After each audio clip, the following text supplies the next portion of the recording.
welcome to the Thailand Security Dialogue 2026 under the theme of the defense and security in an era of uncertainty. My name is Rear Admiral Surasan Kongsiri. And my name is Captain Pawitchaya Walisuksan. We are both honored to be the master of ceremonies for today's event. And of course, before we begin the opening ceremony, which is due in a couple of minutes' time, we would like to brief you on the overview of today's event. Of course, during the first event of the day at 0900 hours, we'll have the opening ceremony to be chaired by Lieutenant General Adun Buntamjaran, our Minister of Defense of Thailand.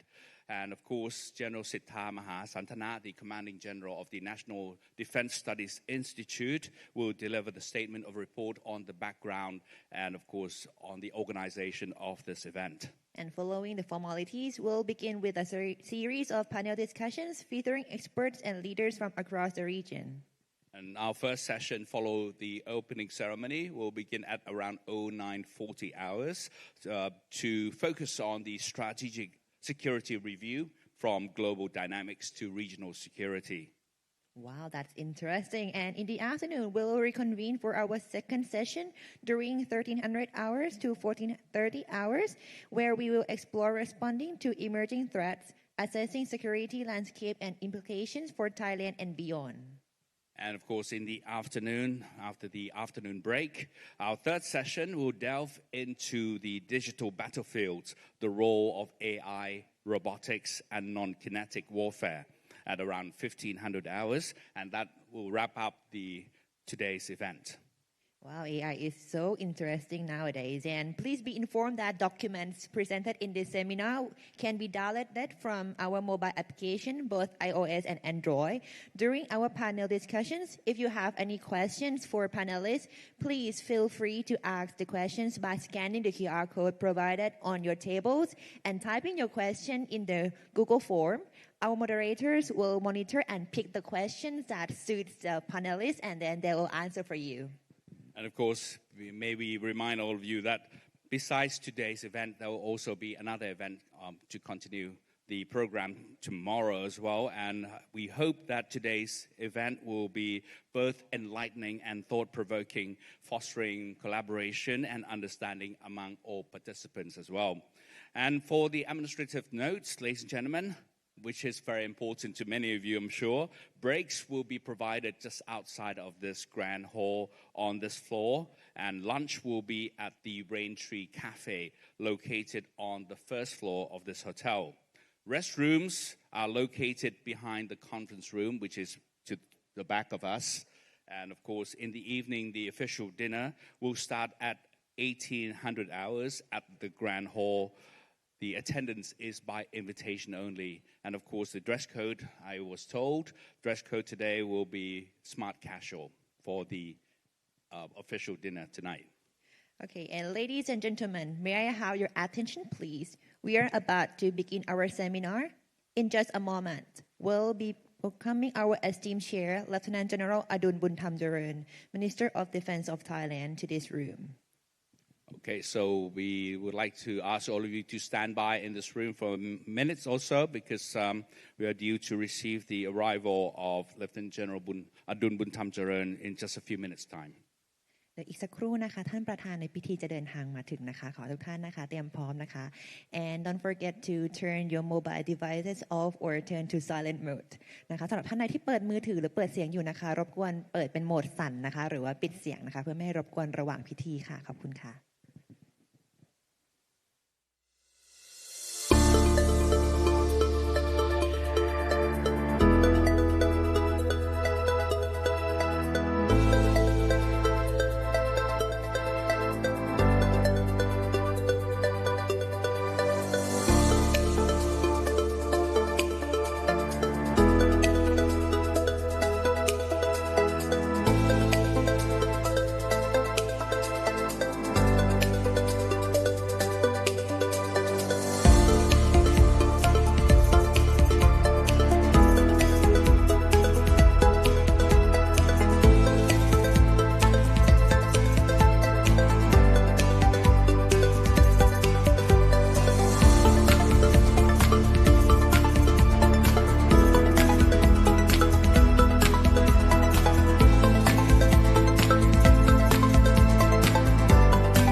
Kun Thamcharoen, our Minister of Defence of Thailand.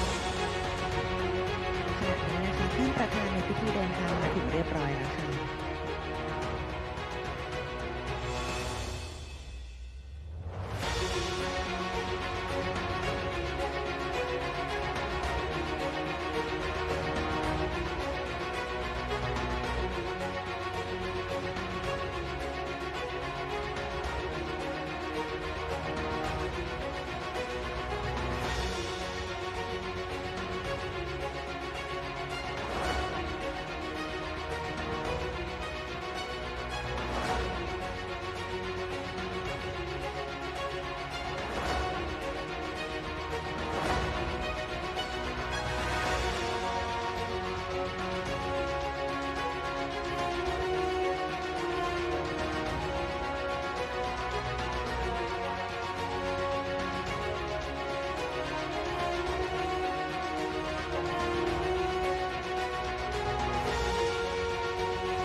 Ladies and gentlemen, before we proceed with the opening ceremony of the Thailand Security Dialogue 2026, may we respectfully invite everyone to rise and observe a 1 minute of silence on the passing in solemn remembrance of the profound gratitude and the immeasurable benevolence of Her Majesty Queen Sirikit, the Queen Mother, and of course Her Royal Highness Princess Pacharakitiyapha ก่อนเข้าสู่พิธีเปิดงาน Thailand Security Dialogue 2026 ขอให้ทุกท่านลุกขึ้นยืนเพื่อเป็นการถวายความอาลัยและน้อมสำนึกในพระมหากรุณาธิคุณอันหาที่สุดไม่ได้แด่สมเด็จพระนางเจ้าสิริกิติ์พระบรมราชินีนาถพระบรมราชชนนีพันปีหลวงและสมเด็จพระเจ้าลูกเธอเจ้าฟ้าพัชรกิติยาภานเรนทิราเทพพยวดีกรมหลวงราชสารีนีสิริพัฒน์มหาวชรราชธิดาเป็นเวลา1 นาทีค่ะขออนุญาตเรียนเชิญค่ะ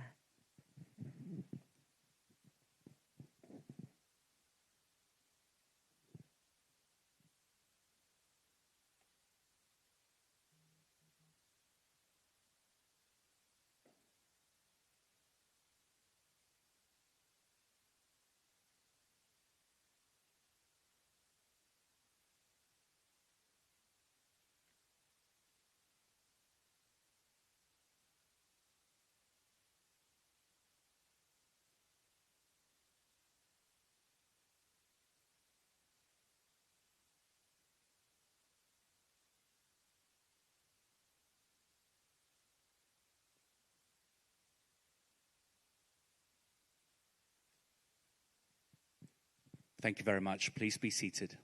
เชิญนั่งได้ค่ะขอบคุณค่ะ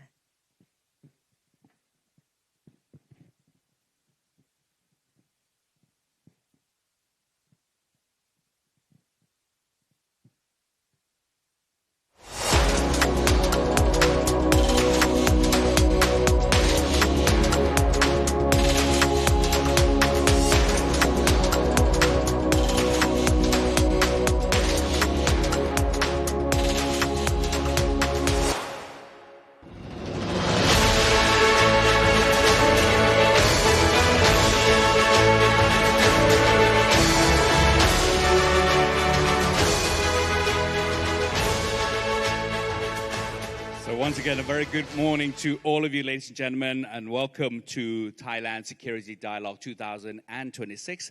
My name is Rear Admiral Surasan Kongsiri. And I'm Captain Pawit Chayao Risuksan. We are honored to be your Master of Ceremonies for TSD 2026 today under the theme Defense and Security in an Era of Uncertainty. And of course, to begin our program, we have prepared a brief video presentation that highlights the key themes and objectives of today's event. And please direct your attention to the screen as we watch together the video presentation.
May we have a big round of applause, please, ladies and gentlemen, for the opening video of the defense and security in an era of uncertainty. And of course, as we now face with a lot of uncertainties in our daily lives, as we probably see happening every day nowadays, it's up to us really how do we handle this kind of situation, how are we going to tackle.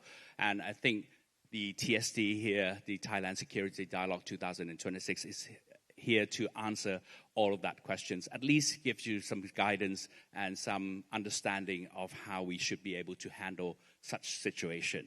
And now, ladies and gentlemen, to mark the beginning of today's proceeding, it is my great honor to invite General Sittha Mahasantana, the Commanding General of the National Defense Studies Institute, or NDSI of Thailand, to present a statement on the organization of this event to the chair. ขออนุญาตเรียนเชิญทางผู้บัญชาการสถาบันวิชาการป้องกันประเทศครับ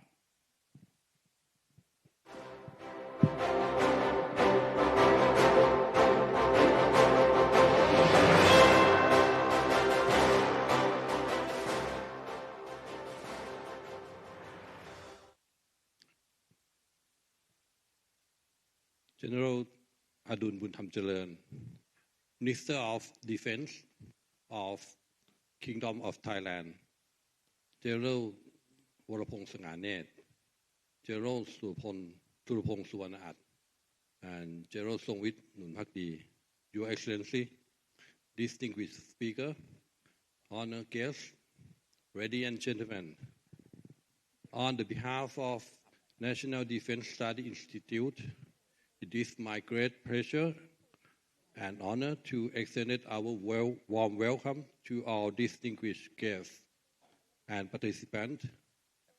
I would also like to express my sincere appreciation to Lieutenant General Adun Buntamchalerm, Minister of Defense of the Kingdom of Thailand, for presiding over the opening ceremony of the Thailand Security Dialogue 2026.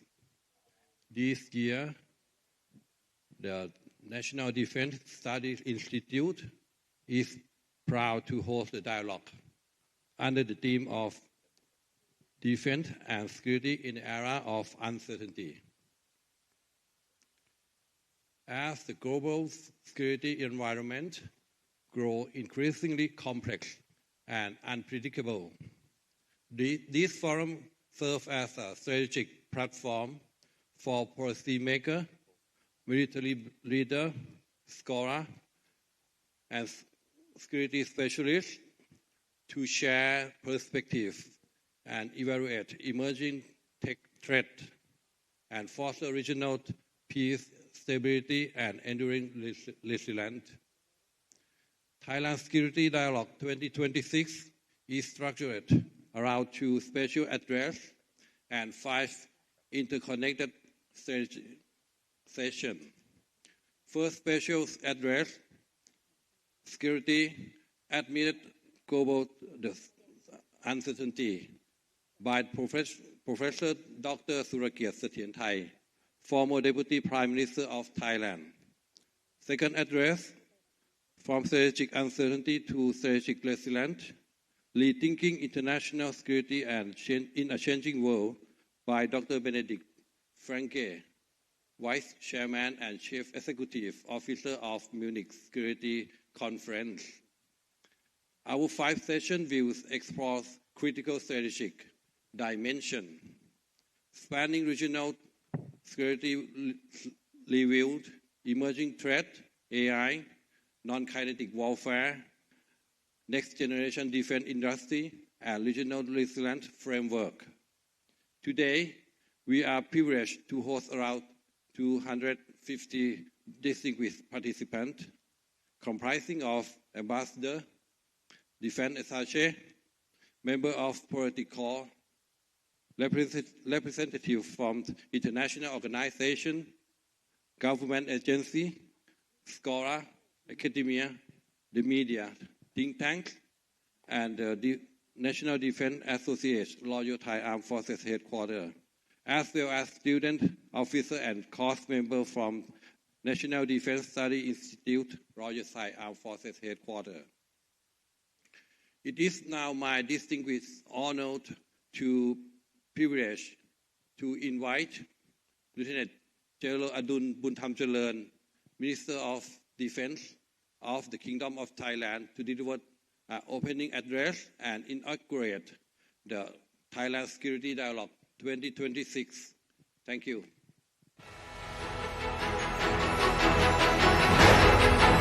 เรียนเชิญท่านรัฐมนตรีว่าการกระทรวงกลาโหมพลโทอดุล บุญธรรมเจริญขึ้นกล่าวเปิดสำหรับงานนี้ค่ะขอเรียนเชิญค่ะ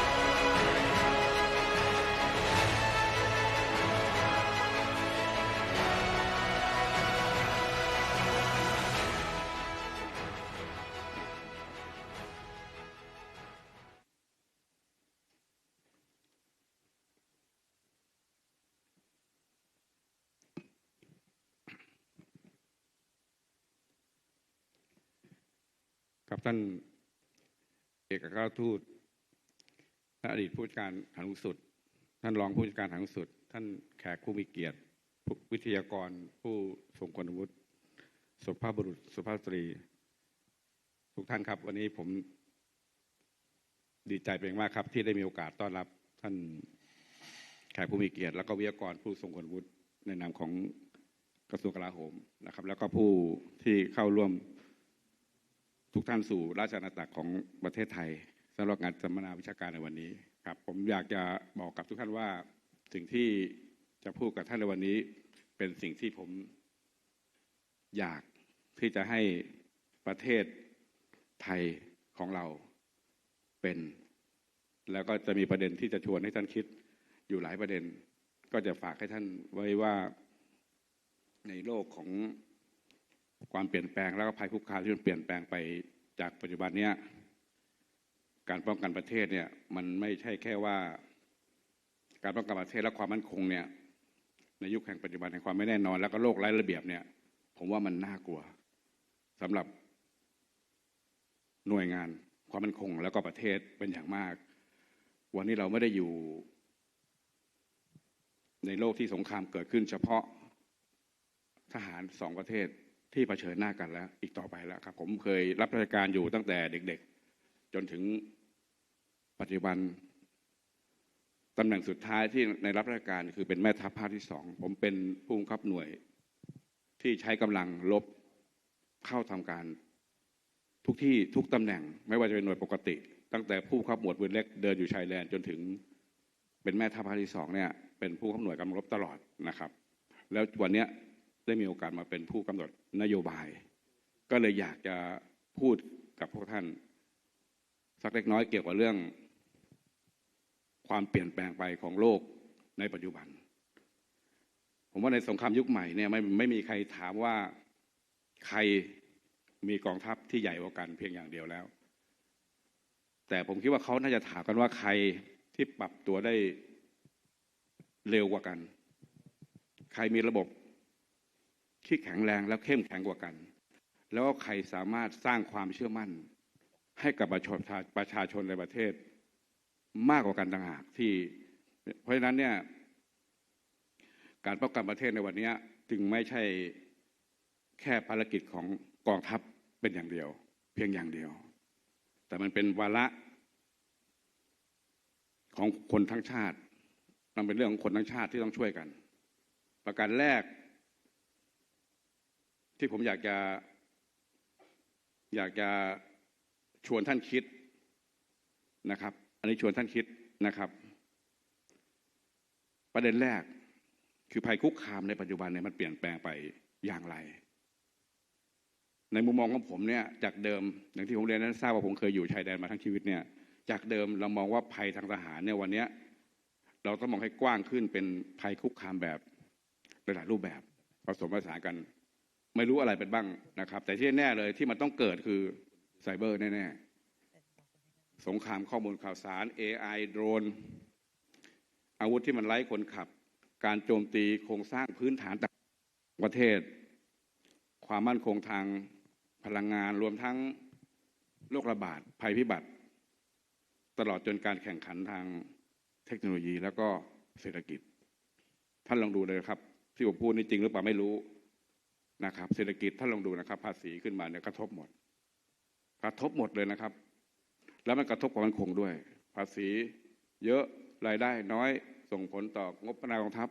อันนี้คือสิ่งที่มันจะต้องเกิดขึ้นในยุคของเราเนี่ยแหละครับสิ่งที่มันน่ากลัวมันไม่ใช่ภัยที่เราเห็นไม่รู้จริงหรือเปล่านะครับแต่ความเห็นผมเนี่ยภัยที่เรายังมองไม่เห็นแล้วก็ยังไม่รู้ว่าอะไรจะเกิดขึ้นต่างหากที่เราต้องระวังนะเพราะฉะนั้นคำถามสำคัญของประเทศจึงไม่ใช่ว่าเราจะรับมือกับภัยคุกคามเนี่ยอย่างไรไม่รู้จริงหรือเปล่านะครับแต่ต้องเปลี่ยนเป็นเราต้องมองเห็นภัยคุกคามก่อนที่มันจะเกิดขึ้นก่อนที่มันจะเกิดเป็นวิกฤตเราจะป้องกันมันอย่างไรผมว่านี่ต่างหากที่เราจะต้องนี่คือหัวใจของการป้องกันประเทศในยุคใหม่ในความเห็นผมนะครับแต่ท่านอาจจะไม่เห็นก็แล้วแต่อันนี้ผมว่าเดี๋ยวท่านคงต้องมาหารือกันในวงของการสัมมนาในประเด็นชวนคิดที่สองที่อยากชวนท่านคิดกองทัพจะเตรียมความพร้อมอย่างไรนะครับวันนี้งานดีเฟนส์ก็ต้องพูดถึงการป้องกัน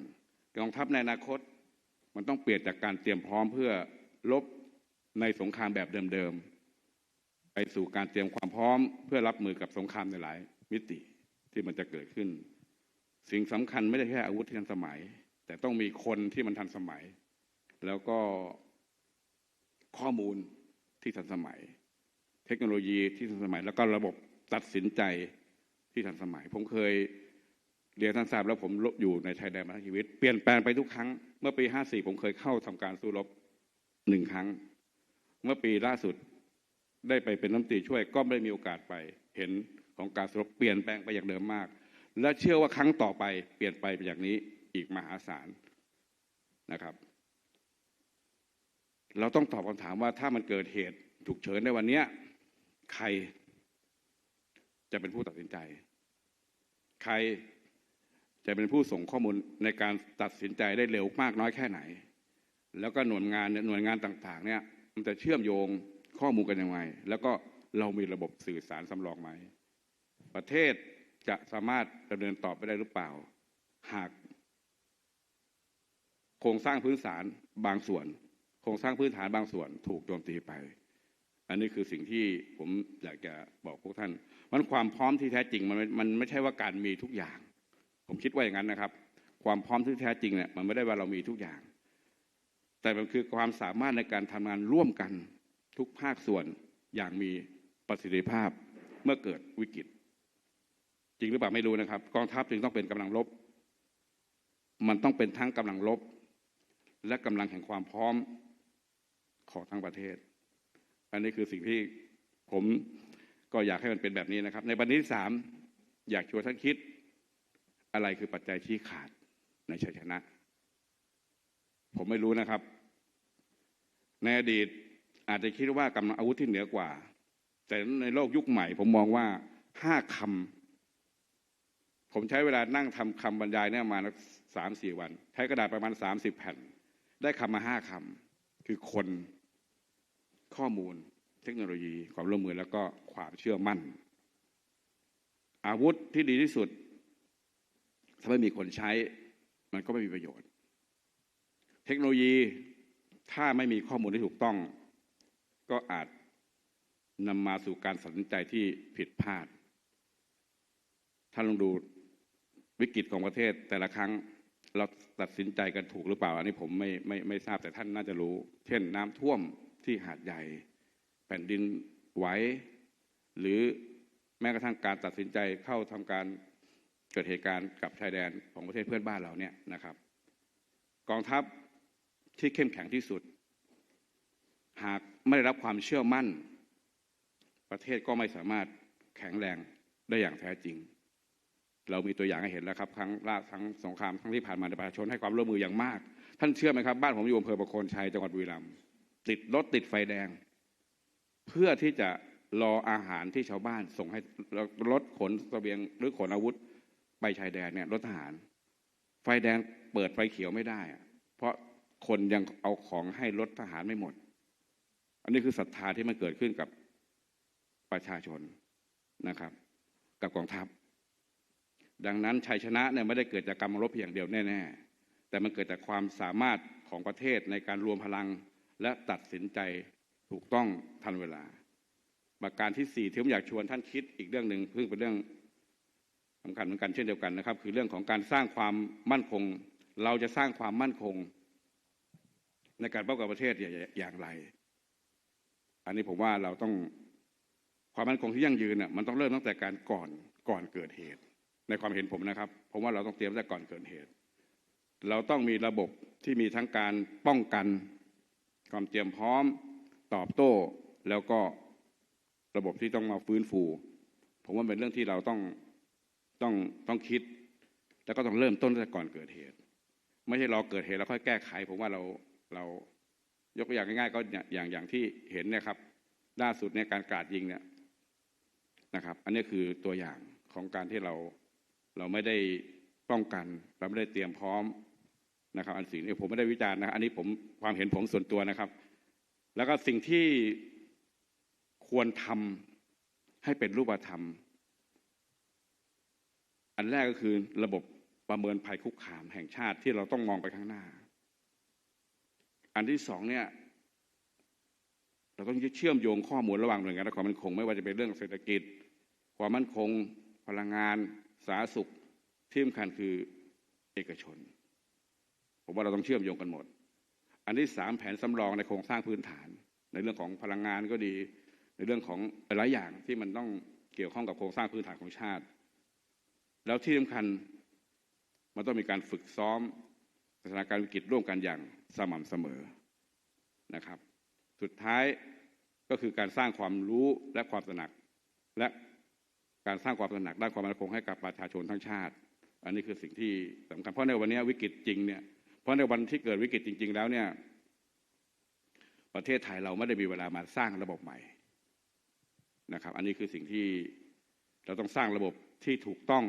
และก็ซักซ้อมไว้ตั้งแต่ยามที่มันไม่เกิดวิกฤตอันนี้คือสิ่งที่อยากให้เป็นนะครับและประเด็นสุดท้ายประเด็นที่5เราจะพึ่งพาอุตสาหกรรมป้องกันประเทศนี้อย่างไรอันนี้ผมให้ความสำคัญเป็นพิเศษเพราะว่าเราสังเกตดูเราเห็นได้จากการสู้รบทุกครั้งที่ผ่านมาเนี่ยมีตังค์ท่านก็ซื้ออาวุธไม่ได้มีตังค์ท่านก็ซื้อกระสุนไม่ได้ซื้อได้ก็บวก 30% เพราะต้องการความเร็วประเทศต้องพึ่งพาทุกอย่างจากประเทศที่มันพึ่งพาทุกอย่างจากต่างประเทศเนี่ยมันย่อมมีความเปราะบางแน่นอนในวันที่เกิดวิกฤตนะครับอันนี้ผมคิดว่าเป็นอย่างนั้นเราไม่จำเป็นต้องผลิตทุกอย่างได้แต่เราต้องควรที่มีขีดความสามารถในการผลิตของที่มันจำเป็นต่อความอยู่รอดของประเทศได้โดยเฉพาะยิ่งเทคโนโลยีที่เกี่ยวข้องกับโดรนและการระบบไร้คนขับเนี่ยผมว่าเราควรทำเองCyber Security เนี่ยเราควรทำเอง AI แล้วก็ระบบบัญชาการระบบสื่อสารดาวเทียมการสำรวจระบบพลังงานแบตเตอรี่แล้วก็อุปกรณ์ป้องกันภัยรวมทั้งเทคโนโลยีสำหรับจัดการภัยพิบัติสิ่งสำคัญที่สุดผมพยายามจะผลักดันให้เปลี่ยนมุมมองจากการซื้อไปสู่การสร้างขีดความสามารถของประเทศทุกการจัดซื้อควรมีคำถามว่าประเทศได้อะไรกลับมาบ้างได้เพียงยุทโธปกรณ์หรือว่าเราได้ทั้งองค์ความรู้บุคลากรเทคโนโลยีงานวิจัยแล้วก็อุตสาหกรรมของไทยอันนี้คือระบบ offset policy ที่มันควรจะเป็นถ้าเราทำได้เราก็จะไม่ได้เป็นเพียงแค่ซื้อความมั่นคงนะครับแต่เราต้องสร้างความมั่นคงด้วยตัวของเราเองในประเด็นสุดท้ายที่ผมอยากจะชวนท่านคิดเราจะรักษาสมดุลและก็สัมพันธภาพกับมิตรประเทศนี้อย่างไรทั้งมหาอำนาจแล้วก็ทั้งในภูมิภาคเอเชียของเราในยุคแห่งความไม่แน่นอนประเทศไทยไม่ควรที่จะผมว่าทุกประเทศนั่นแหละมันคงไม่ควรที่จะ เลือกที่จะอยู่กับใครแต่เราควรเลือกที่จะอยู่กับทุกฝ่ายอย่างไรโดยรักษาผลประโยชน์ของประเทศเป็นศูนย์กลางเราควรสร้างสัมพันธ์กับทุกฝ่ายบนพื้นฐานของผลประโยชน์ร่วมกันเคารพซึ่งกันและกันและก็ความเป็นอิสระในการตัดสินใจอันนี้ผมว่าสำคัญยกตัวอย่างเราจะทำแลนด์บิดหรือก่อข้อกะเนี่ยท่านคิดว่าเราสามารถตัดสินใจได้เองไหมผมว่าไม่อันนี้ความเห็นส่วนตัวนะครับเราอาจจะมีมิตรกับหลายประเทศมีความร่วมมือในหลายๆด้านแล้วก็มีผลประโยชน์ที่แตกต่างกันสิ่งสำคัญต้องไม่ทำให้ความสัมพันธ์ของประเทศหนึ่งกลายเป็นข้อจำกัดหรือข้อจำกัดของความสัมพันธ์กับอีกประเทศหนึ่งเพราะว่านี่เป็นเรื่องที่นี่คือความหมายของ strategic balance หรือการสมดุลทางยุทธศาสตร์นะครับประเทศไทยต้องมีความสามารถในการพูดคุยกับทุกฝ่ายแล้วก็ร่วมมือกับทุกฝ่ายแต่ในขณะเดียวกันต้องสามารถตัดสินใจบนผลประโยชน์ของประเทศไทยด้วยตัวของเราเองอันนี้คือสิ่งที่ผมอยากให้เป็นในบทสรุปสุดท้ายความมั่นคงนั้นไม่ใช่เรื่องกองทัพแต่เพียงอย่างเดียวนะครับสุดท้ายแล้วเนี่ยผมคิดว่าเราต้องเปลี่ยนคำถามจากว่ากองทัพพร้อมหรือยังไปสู่คำถามที่มันใหญ่กว่านั้นก็คือประเทศไทยของเราเนี่ยพร้อมที่จะรับมือกับโลกที่มันเปลี่ยนแปลงแบบไม่แน่นอนไร้ระเบียบแล้วหรือยังเพราะถ้ามันเกิดวิกฤตขึ้นมาจริงๆเนี่ยกองทัพจะต้องมีความพร้อมรัฐบาลก็ต้องพร้อมเอกชนก็ต้องพร้อมเทคโนโลยีโครงสร้างพื้นฐานต้องพร้อมและที่สำคัญที่สุดประชาชนต้องเชื่อมั่นว่าประเทศของเราเนี่ยจะผ่านวิกฤตไปได้ในทุกวิกฤตที่มันเกิดขึ้นดังนั้นในความมั่นคงในศตวรรษที่21เนี่ยมันไม่ใช่แค่เรื่องของการสร้างกำลังรบแต่มันคือการสร้างความสามารถของประเทศในการอยู่รอดปรับตัวแล้วก็ยืนหยัดได้โดยตัวเราเองถ้าแต่ผมจะฝากไว้ประโยคเดียวนะครับก็คือประเทศที่มั่นคงมันไม่ใช่เป็นประเทศที่ไม่มีภัยคุกคามนะครับแต่มันคือประเทศที่เมื่อพบกับภัยคุกคามที่มาถึงแล้วยังสามารถยืนหยัดตัดสินใจและเดินหน้าต่อไปได้อันนี้คือโจทย์ของการควบคุมประเทศในยุคแห่งความที่มันไม่แน่นอนในโลกที่มันไร้ระเบียบและนี่คือความมั่นคงที่เราต้องร่วมกันสร้างนะครับรวมเป็นหนึ่งจึงชนะครับบัดนี้ได้เวลาอันสมควรแล้วครับผมขออนุญาตเปิดงาน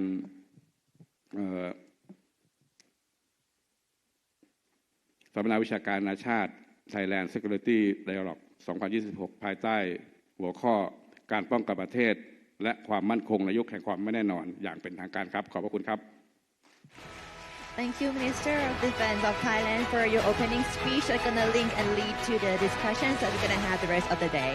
And today we'll now proceed to the group photo, right? That's correct. So thank you so much to our Minister of Defense for the wonderful speech indeed. And of course, national defense is no longer the only sole responsibility of the armed forces, but it should be a collective responsibility and the mission of the entire nation. As a keyword that the Minister would like to leave all of us here with the thoughts. And now we would like to invite, of course, the former chiefs of defense forces as well as the high-ranking officers attending this event to join the Minister of Defense for a group picture, please. ขออนุญาตเรียนเชิญนะครับท่านอดีตผู้บังคับบัญชานะครับและผู้บังคับบัญชาทั้งหลายนะครับรวมถึงท่านเอกอัครราชทูตขึ้นมาบนเวทีเพื่อร่วมถ่ายภาพกับทางรัฐมนตรีว่าการกระทรวงกลาโหมครับ So now once again the former chiefs of defense forces, former chiefs and former leaders and commanders of the services together with the present commanders and the chiefs of the services together with ambassadors. We would like to invite them to the stage to join our Minister of Defense for a group picture, please. Another memorable event, memorable session that we would like to conduct here this morning for the opening ceremony.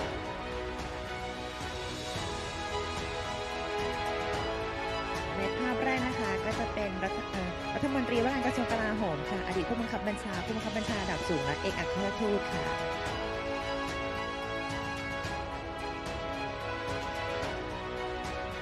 So let's look at the cameras. Please make sure that you look straight in front of you. On the count of 3 นับ1ถึง3นะครับ 1 2 3 Thank you so much for the first picture. Now for the second picture, I'd just like to thank all the ambassadors. Please take your seats, and the rest please remain on the stage. ในตอนนี้นะครับขออนุญาตเรียนเชิญทางท่านที่เหลือนะครับอยู่บนเวทีกับเรานิดนึงนะครับเป็นภาพที่2ครับ So we'd like to once again thank you to all the ambassadors ขอบคุณท่านเอกอัครราชทูตทุกท่านนะครับขออนุญาตเรียนเชิญนั่งประจำที่นะครับส่วนที่เหลือยืนบนเวทีนะครับเพื่อนำไปสู่ภาพที่2ครับ Okay, for the second picture, please look straight on the count of 3. นับ1 3นะครับ 1 2 3.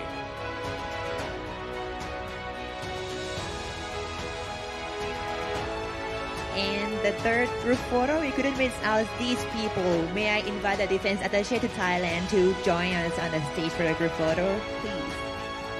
ค่ะรูปต่อไปนะคะก็จะเป็นผู้ช่วยทูตฝ่ายทหารนะคะก็จะขึ้นไปร่วมถ่ายภาพกับทางรัฐมนตรีว่าการกระทรวงกลาโหมอดีตผู้บังคับบัญชาและผู้บังคับบัญชาระดับสูงค่ะขออนุญาตเรียนเชิญค่ะซึ่งในปีนี้ก็มีหลายประเทศนะคะมาร่วมแลกเปลี่ยนนะคะแล้วก็มาร่วมรับฟังนะคะความคิดเห็นนะคะแล้วก็สิ่งที่จำเป็นนะคะในการพัฒนาต่อไปค่ะ And of course, there are quite a few pictures that we need to take because we would like to have this session as a very memorable session indeed to remember all of you here with your presence.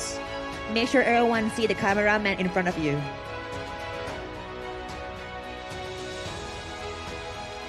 All right, so let our staff help you with this standing positions. ในตอนนี้นะครับเดี๋ยวให้ทางเจ้าหน้าที่ช่วยจัดตำแหน่งยืนให้เรียบร้อยนะครับ So make sure that we have everyone in the cameras, in the pictures. All right, ladies and gentlemen, on the count of 3 once again นับ1 ถึง 3นะครับ Okay พร้อมนะครับ Ready 1เดี๋ยวนะครับสักครู่ครับ Ready 1 2 3 So you have to make sure that you see the cameras. If you can see the cameras, you're okay, you'll be in the picture.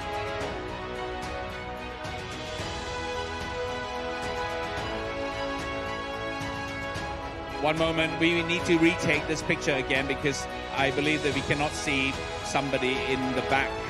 Have to make sure that we see all of them. เอาละครับในช่วงนี้เดี๋ยวเอาครั้งหนึ่งนะครับถ่ายครั้งหนึ่งนะครับ Ready 1 2 3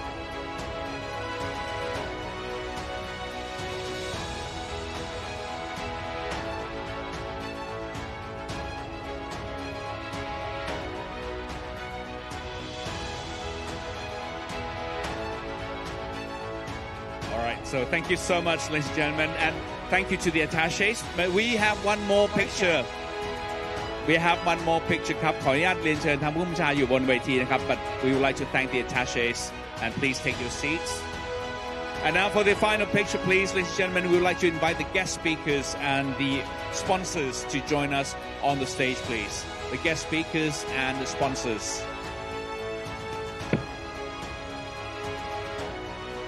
ในช่วงนี้นะครับจะเรียนเชิญนะครับผู้บรรยายที่มาร่วมบรรยายในเวทีสัมมนาครั้งนี้นะครับรวมถึงทางผู้สนับสนุนรายการของเรานะครับให้รายการของเรานี้สามารถจัดมาปีแล้วนะคะใช่ครับสู่ความสำเร็จได้นะครับ It has been 3 years already and will continue going strong in our organization of the Thailand Security Dialogue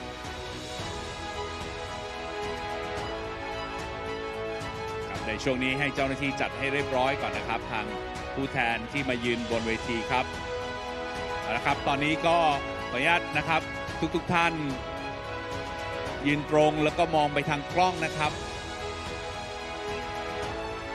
Okay, so let's face the cameras, look at the cameras straight on the count of 3 1 2 3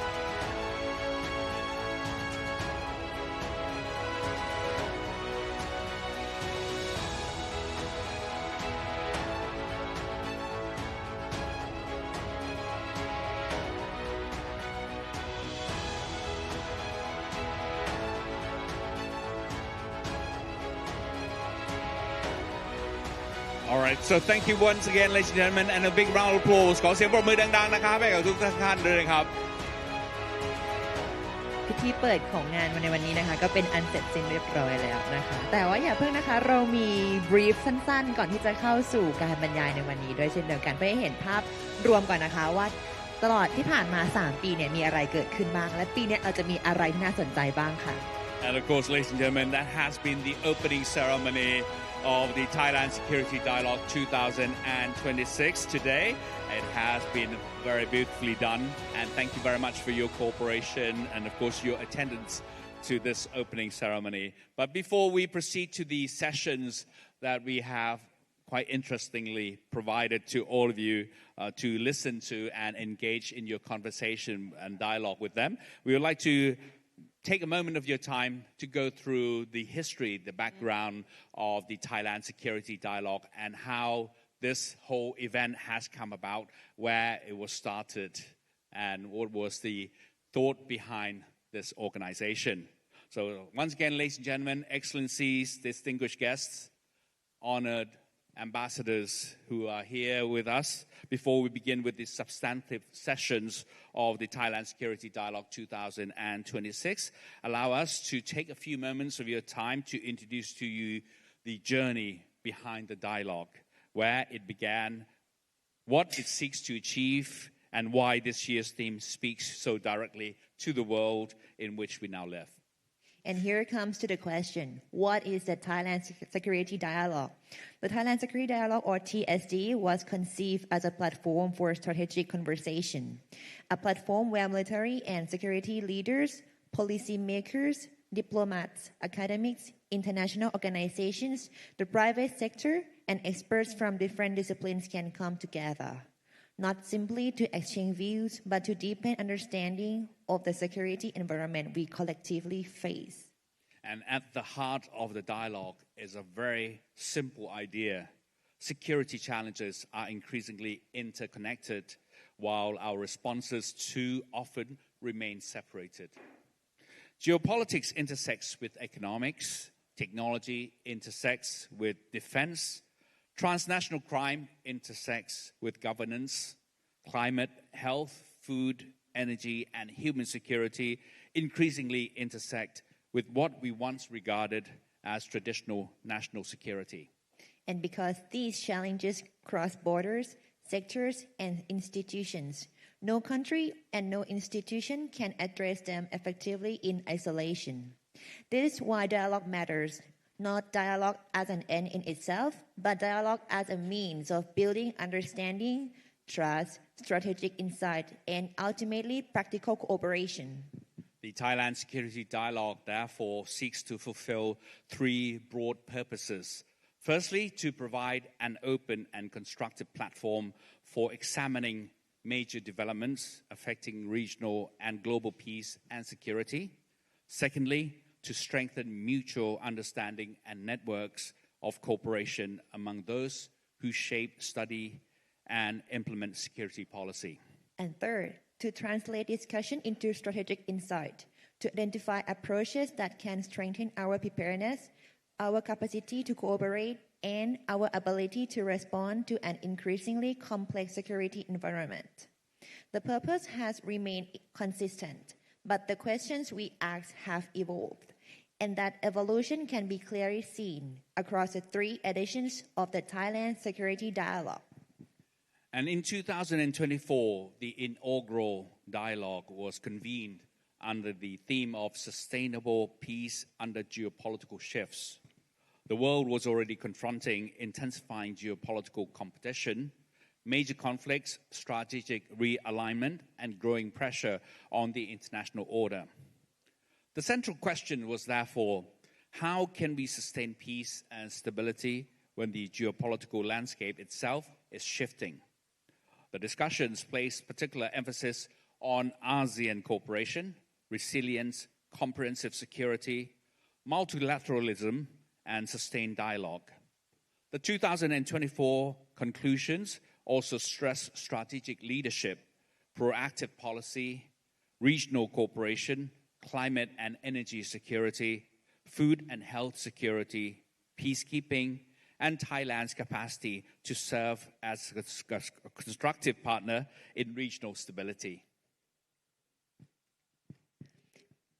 Then came 2025, under the theme Peace and Security in a Global Disruption. The focus became broader. Geopolitical competition remained important, but the discussions increasingly recognized that disruption was emerging simultaneously across multiple domains. For example, transnational organized crime, cyber-enabled threats, artificial intelligence, and other disruptive technologies, economic fragmentation, and supply chain vulnerabilities. The future relevance of ASEAN and, importantly, the role of the next generation. The question had therefore moved beyond how to preserve stability. It became how can our states, institutions, economies, and societies develop the resilience necessary to navigate disruption. The 2025 dialogue concluded that ASEAN must become more pragmatic, adaptive, and proactive, that existing mechanisms such as the ARF, the ADMM+, and the EAS should be strengthened, and that resilience increasingly depends upon technology governance, economic security, cross-border cooperation, and inclusive participation. As this progression brings us to the 2026. This year, the Thailand Security Dialogue is held under the theme of Defense and Security in an Era of Uncertainty. But I have one question. Why this theme? Because uncertainty is no longer simply a temporary condition between periods of stability. It is becoming a defining characteristic of the strategic environment itself. We face uncertainty over the direction of great power competition, uncertainty over the future of the international order, uncertainty created by emerging and asymmetric threats, uncertainty generated by technological change that moves faster than institutions and regulations can adapt, and uncertainty over where conflict begins and ends. Because competition today may occur simultaneously through military, cyber, economic, informational, technological, and other non-kinetic means. The challenge, therefore, is no longer to wait until uncertainty disappears. It will not. The more meaningful question is, how do we become better prepared to operate within uncertainty? How do we understand it? How do we anticipate the consequences? How do we develop the capabilities to respond? And ultimately, how do we build the resilience required to remain secure when the environment around us continues to change? That is the intellectual journey behind the 5 sessions of Thailand Security Dialogue 2026. It begins with the world around us. It then moves to the threats confronting us. From there, to the technologies transforming conflict. Then, to the capability we must build. And finally, to the resilience that must hold all of these dimensions together. With that, let us begin our journey for the 2026. Our first session begins with the broader strategic perspective. Before we can respond effectively to a security challenge, we must first understand the environment in which that challenge is emerging. Today, developments at the global level are transmitted rapidly into regional and national security. Changes in major power relations can reshape diplomatic choices. Economic competition can alter supply chains and strategic dependencies. Conflicts in one region can affect energy, food, finance, migration, and defense planning far beyond the battlefield itself. And shifts in the international order can create new opportunities, but also new vulnerabilities for countries that must navigate among competing interests. And for the first session, therefore, focuses on 3 central areas: the changing global security landscape, the strategic implications of global dynamics for regional security, and strategic recommendations for responding to regional security challenges. The underlying question is, how should countries in our region interpret global change? And how should that understanding shape their strategic choices? This is important because strategy begins with an accurate reading of the environment. Misreading the strategic landscape can lead to miscalculation, but understanding it can create space for foresight, flexibility, and cooperation. Session 1 therefore establishes the strategic foundation for everything that follows, because once we understand how the environment is changing, we must next examine what kinds of threats are emerging within it. Moving to the second session. The second session brings the discussion closer to the threats that states and societies are confronting today. And one feature is increasingly clear. Modern security threats do not respect traditional boundaries. They do not necessarily distinguish between internal and external security, between military and law enforcement, between physical and digital space, or even between state and non-state actors. Asymmetric threats, cyber threats, human trafficking, transnational organized crime, and illicit networks can overlap and reinforce one another. Some operate through territories where governance is weak. Others exploit financial systems, technology, social media, or cross-border networks. And many evolve faster than the institutions designed to confront them. For this reason, the second session will consider the changing security landscape, including asymmetric threats, cyber threats, and human trafficking, and examine their strategic implications for Thailand and the wider region. It will also explore stronger cross-domain cooperation among the military, law enforcement agencies, and international partners, while seeking concrete priorities and practical recommendations for confronting emerging challenges. The essential question here is, how do we respond to threats that cross not only borders, but also institutional responsibilities? The answer cannot lie in one agency acting alone. It requires greater information sharing, better coordination, stronger international partnerships, and security institutions that are capable of working across traditional organizational boundaries. But there is another factor transforming these threats at extraordinary speed, and that is technology. And moving on to the third session, the digital battlefield, the role of AI, robotics, and non-kinetic warfare. The third session takes us into what may be the most rapidly changing dimension of contemporary defense and security, the digital battlefield.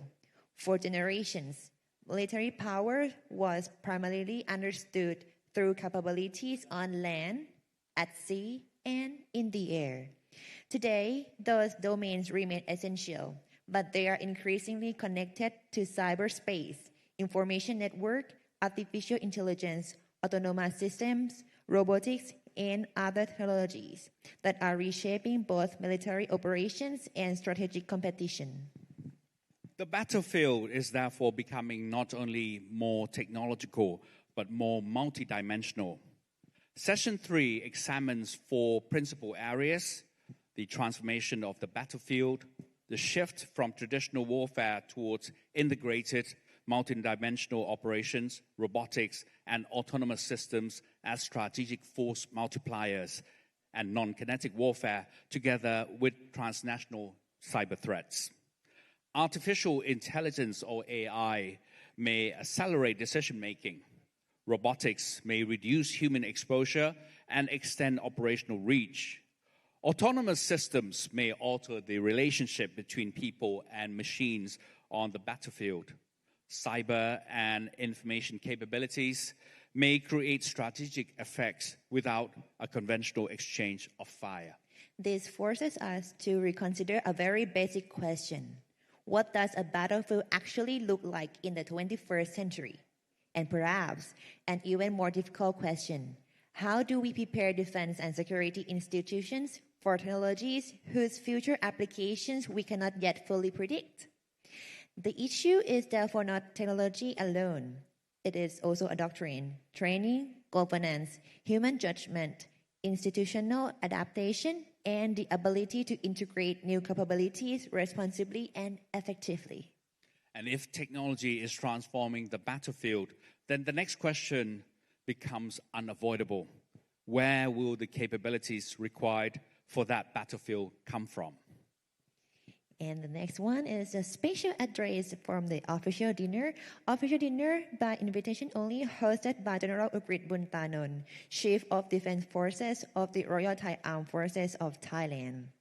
The special address was the Security Amidst Global Uncertainty by Professor Dr. Sirakit Sathyanthai, former Deputy Prime Minister of Thailand. And we hope that some of those questions can be answered through that special keynote address later on this evening. And of course, for tomorrow's session, session 4, moves from the battlefield itself to the foundations that make military capability possible. The defense industry is no longer simply a supplier of equipment. In an era of uncertainty, it increasingly becomes a component of strategic resilience and strategic autonomy. This session therefore begins with an important proposition. Defense capability cannot be measured only by what a country can purchase today. It must also be measured by what a country can develop, sustain, adapt, repair, integrate, and innovate tomorrow. The session will examine the defense industry as a strategic mechanism for strengthening national security and strategic autonomy. It will explore the transition from procurement towards capability development. It will consider how defense innovation ecosystems can be built through partnerships among government, industry, and academia.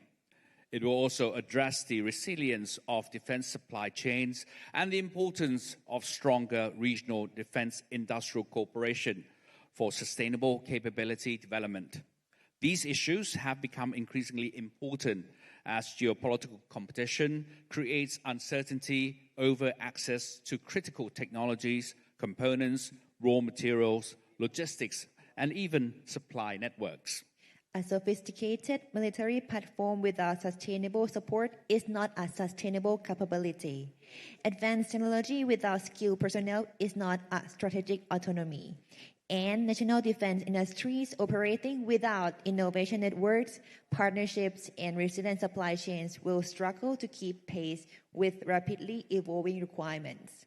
The questions, therefore, is no longer only what capabilities do we need.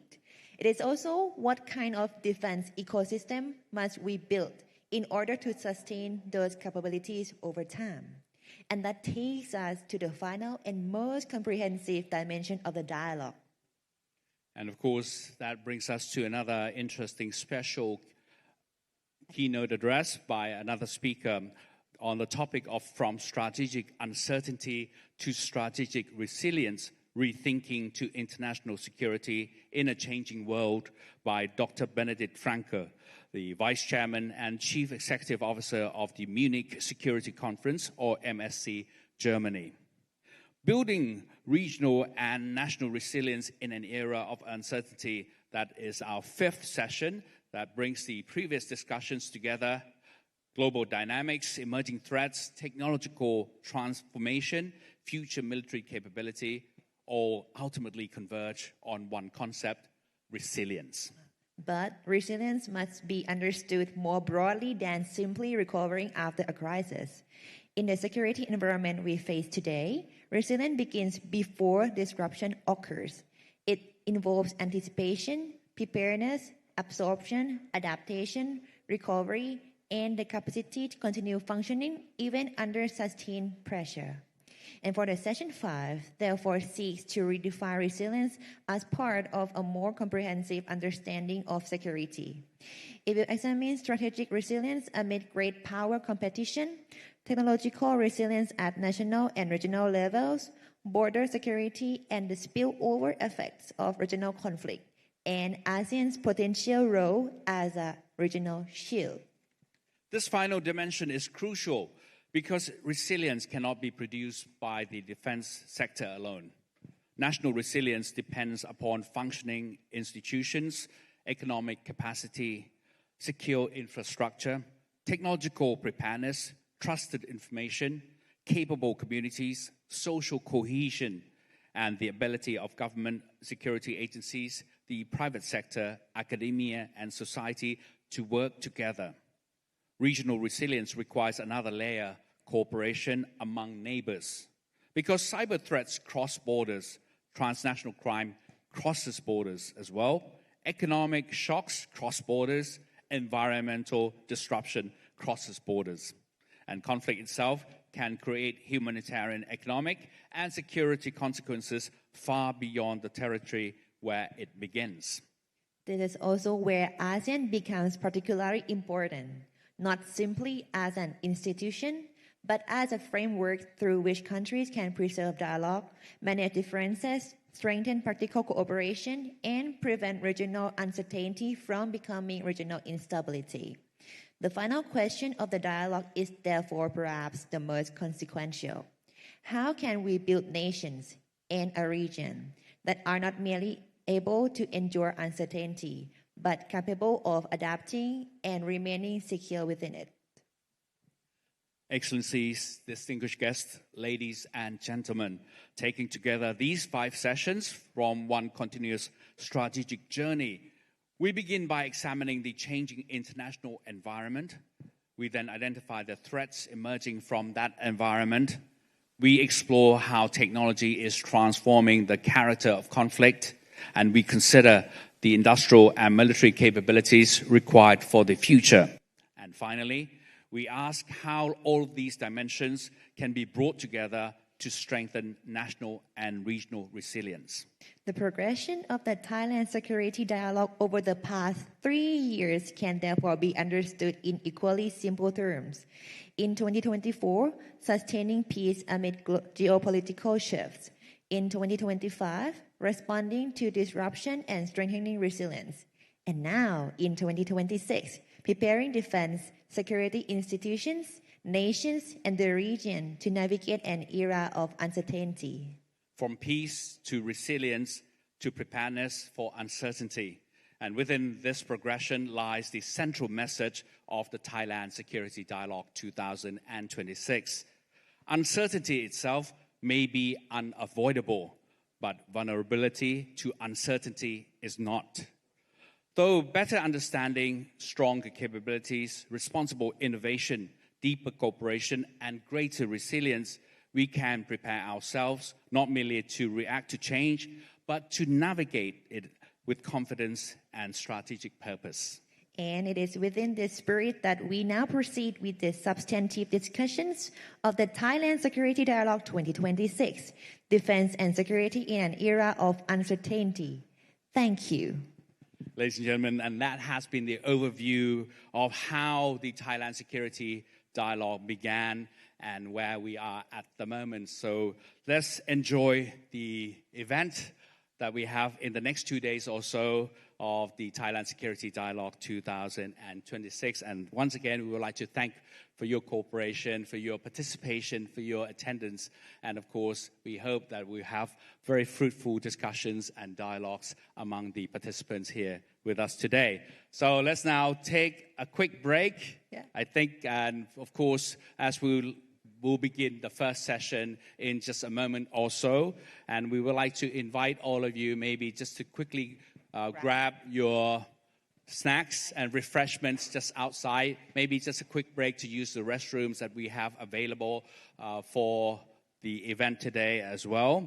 And maybe we remind all of you that, of course, the snacks, the refreshments can be brought in to this grand hall for consumption during the session, because we do not have much time for the break itself. So we will continue on with the first session straight after this. ค่ะในช่วงนี้นะคะก็เนื่องจากว่าจะเริ่มในช่วงแรกแล้วนะคะท่านสามารถที่จะไปหยิบขนมนะคะหรือว่ากาแฟนะคะเข้ามาทานในห้องได้นะคะระหว่างที่ฟังการบรรยายค่ะแล้วก็ห้องน้ำนะคะห้องน้ำทั้งชายและหญิงจะอยู่ด้านหลังแบ็คดรอปนะคะสามารถไปใช้ได้แล้วก็ขอให้กลับมาฟังในพาร์ทแรกกันต่อนะคะ ใช่ครับในช่วงนี้อาจจะขออนุญาตให้ทุกท่านนั้นได้ไป พักห้องน้ำพักเบรกห้องน้ำนะครับแล้วก็ได้รับประทานอาหารว่างและอย่าลืมนะครับเมื่อหยิบอาหารว่างแล้วอยากจะขอเรียนเชิญให้ทุกท่านนำอาหารว่างเข้ามาในนี้นะครับเพื่อมารับประทานแล้วมานั่งฟังในช่วงของเซสชั่นที่1กันนะครับเพราะว่าช่วงแรกเนี่ยได้ข่าวว่าน่าสนใจเป็นอย่างมากนะคะจะทำให้เราเห็นภาพเลยนะคะว่าตลอด2วันที่เหลือเนี่ยเราจะพูดถึงเรื่องอะไรบ้างถูกต้องครับเป็น opening ที่สำคัญมากๆเลยทีเดียวอยากให้ทุกท่านได้มาร่วมฟังกันครับ The first session will be the very interesting and very important session I would say because it kind of kicks off the idea of how this Thailand Security Dialogue 2026 all started.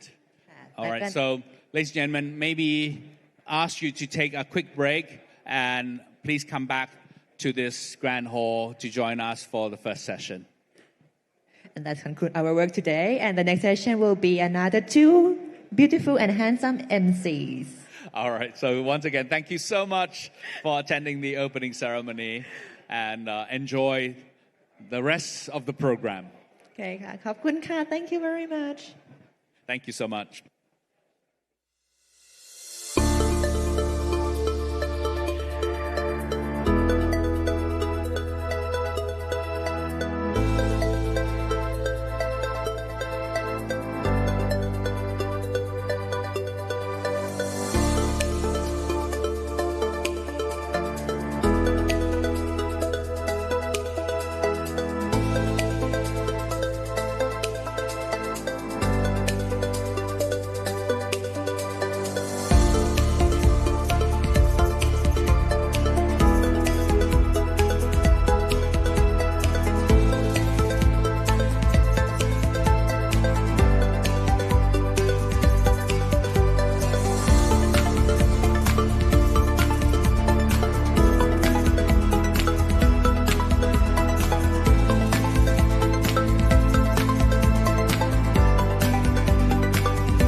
Your Excellencies, distinguished guests, ladies and gentlemen, a very warm welcome back to our first panel discussion for the Thailand Security Dialogue 2026.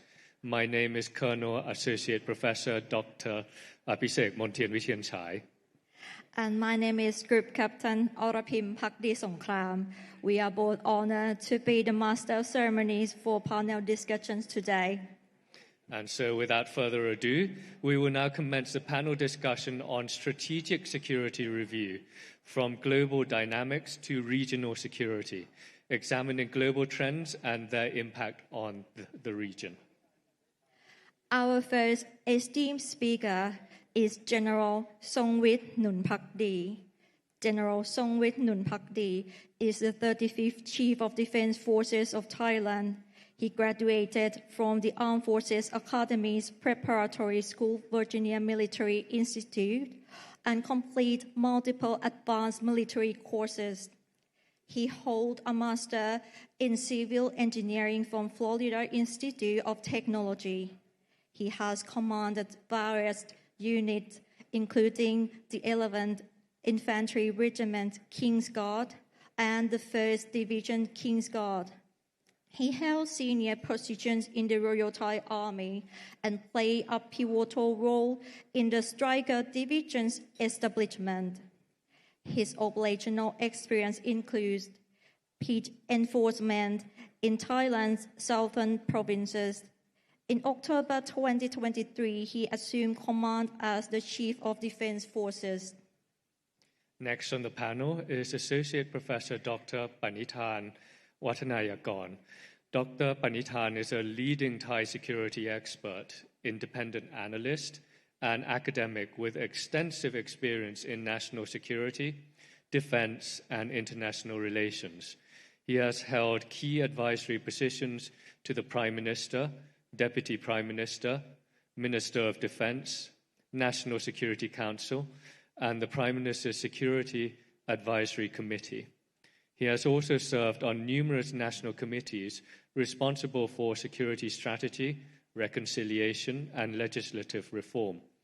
Academically, Dr. Panithan was a faculty member at Chulalongkorn University for nearly 3 decades and held leadership positions at King Prachadipok's Institute, while directing major research projects on ASEAN, security, and countering violent extremism.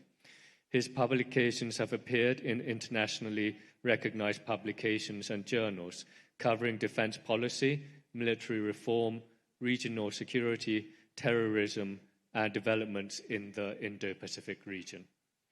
Our third panelist is Professor Dr. Kwek Cheng Shui. Dr. Kwek Cheng Shui is Professor of International Relations at the Institute of Malaysian and International Studies, University of Kebangsaan, Malaysia, and a leading scholar in Southeast Asian security and international relations. He is also a non-resident senior fellow at Johns Hopkins University SAIS Foreign Policy Institute and has held research appointments at the University of Oxford, University of Hong Kong, and other internationally renowned institutes. His research focuses on Southeast Asia's foreign policy, non-great power alignment strategies, and regional security. Dr. Kwek has authored and co-edited several influential books on strategic alignment, China-Southeast Asia relations, and regional institutions. He has served on the editorial board of leading international relations journals and led the writing team for Malaysia's Inangular Defense White Paper 2019 to 2020. He holds Master of Letters from the University of St. Andrews and a PhD from Johns Hopkins University and has been recognized among Stanford University's world top 2% scientists from 2023 to 2025. And to guide this discussion, we are honored to introduce our moderator, Dr. Natha Gomonwatin. Dr. Natha is news director of The Standard and host of the World Dialogue, where she examines geopolitics, geoeconomics, and their implications for Thailand. With more than 2 decades of experience across television, radio, print, and digital journalism, she previously served as director of Thai PBS World and as a news anchor and editor at Thai PBS. Her notable interviewees include the Dalai Lama, Kofi Annan, Aung San Suu Kyi, Muhammad Yunus, Tony Blair, Mahathir Mohamad, and Anwar Ibrahim. She is an Eisenhower Fellow and a recipient of several national broadcasting awards. Dr. Natha holds a PhD in Gender Studies and an MSc in Sociology from the London School of Economics and Political Science. Ladies and gentlemen, please join me in welcoming our panelist and moderator to the stage.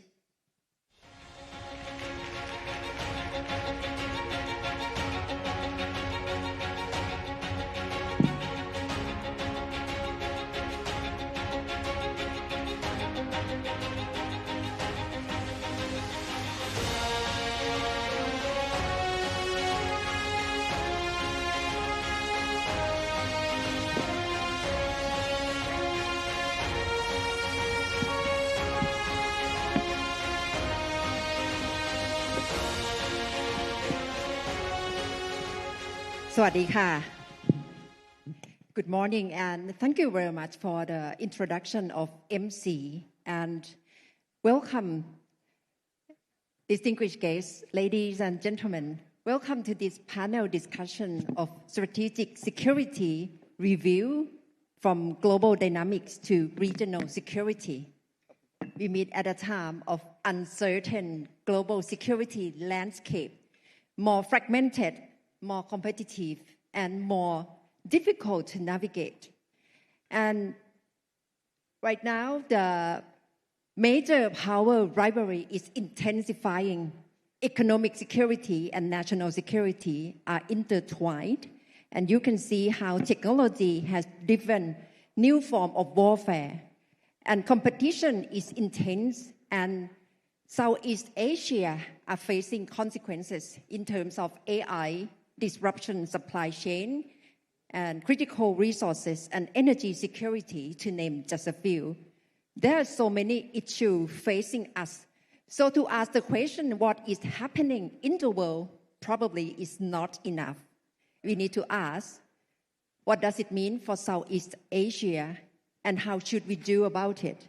So today we have 3 distinguished speakers to be joining me on the stage to give us a glimpse of their long assessment from their expertise. From General Songwit Nunpakdi, Associate Professor Dr. Panithan Wattanayakon, and Professor Cheng Shui Kwik. I'm so delighted to be joining you on the stage. But before having you telling us about your assessment of the overview of global security and the impact to regional security, I'd like to begin with a short, simple question to 3 of you. Just tell me just one issue. Talking about global security landscape, what keeps you awake at night? General Songwit. Well, Kunatha, now I'm retired, so I sleep well. Everyone tell me that I look younger. But when I was a CDF, I think the competitiveness of multipolarity is the thing that keep me awake, especially when it overspill into the sphere of influence of Thailand or the spheres of interest of Thailand. For example, maritime security, for example, transnational crime. So I think if we look into it and we understand it, we have a strategy to deter it, but usually there is a tactical surprise. I don't like tactical surprise, but we must be resilient and we must have a counter-tactical surprise, and that's what keeps me awake, to be readiness for every tactical surprise. Congratulations that you can sleep much better because you are retired now, but I'm sure you have a lot to share with us today. Dr. Panithan, what keeps you awake at night? Age.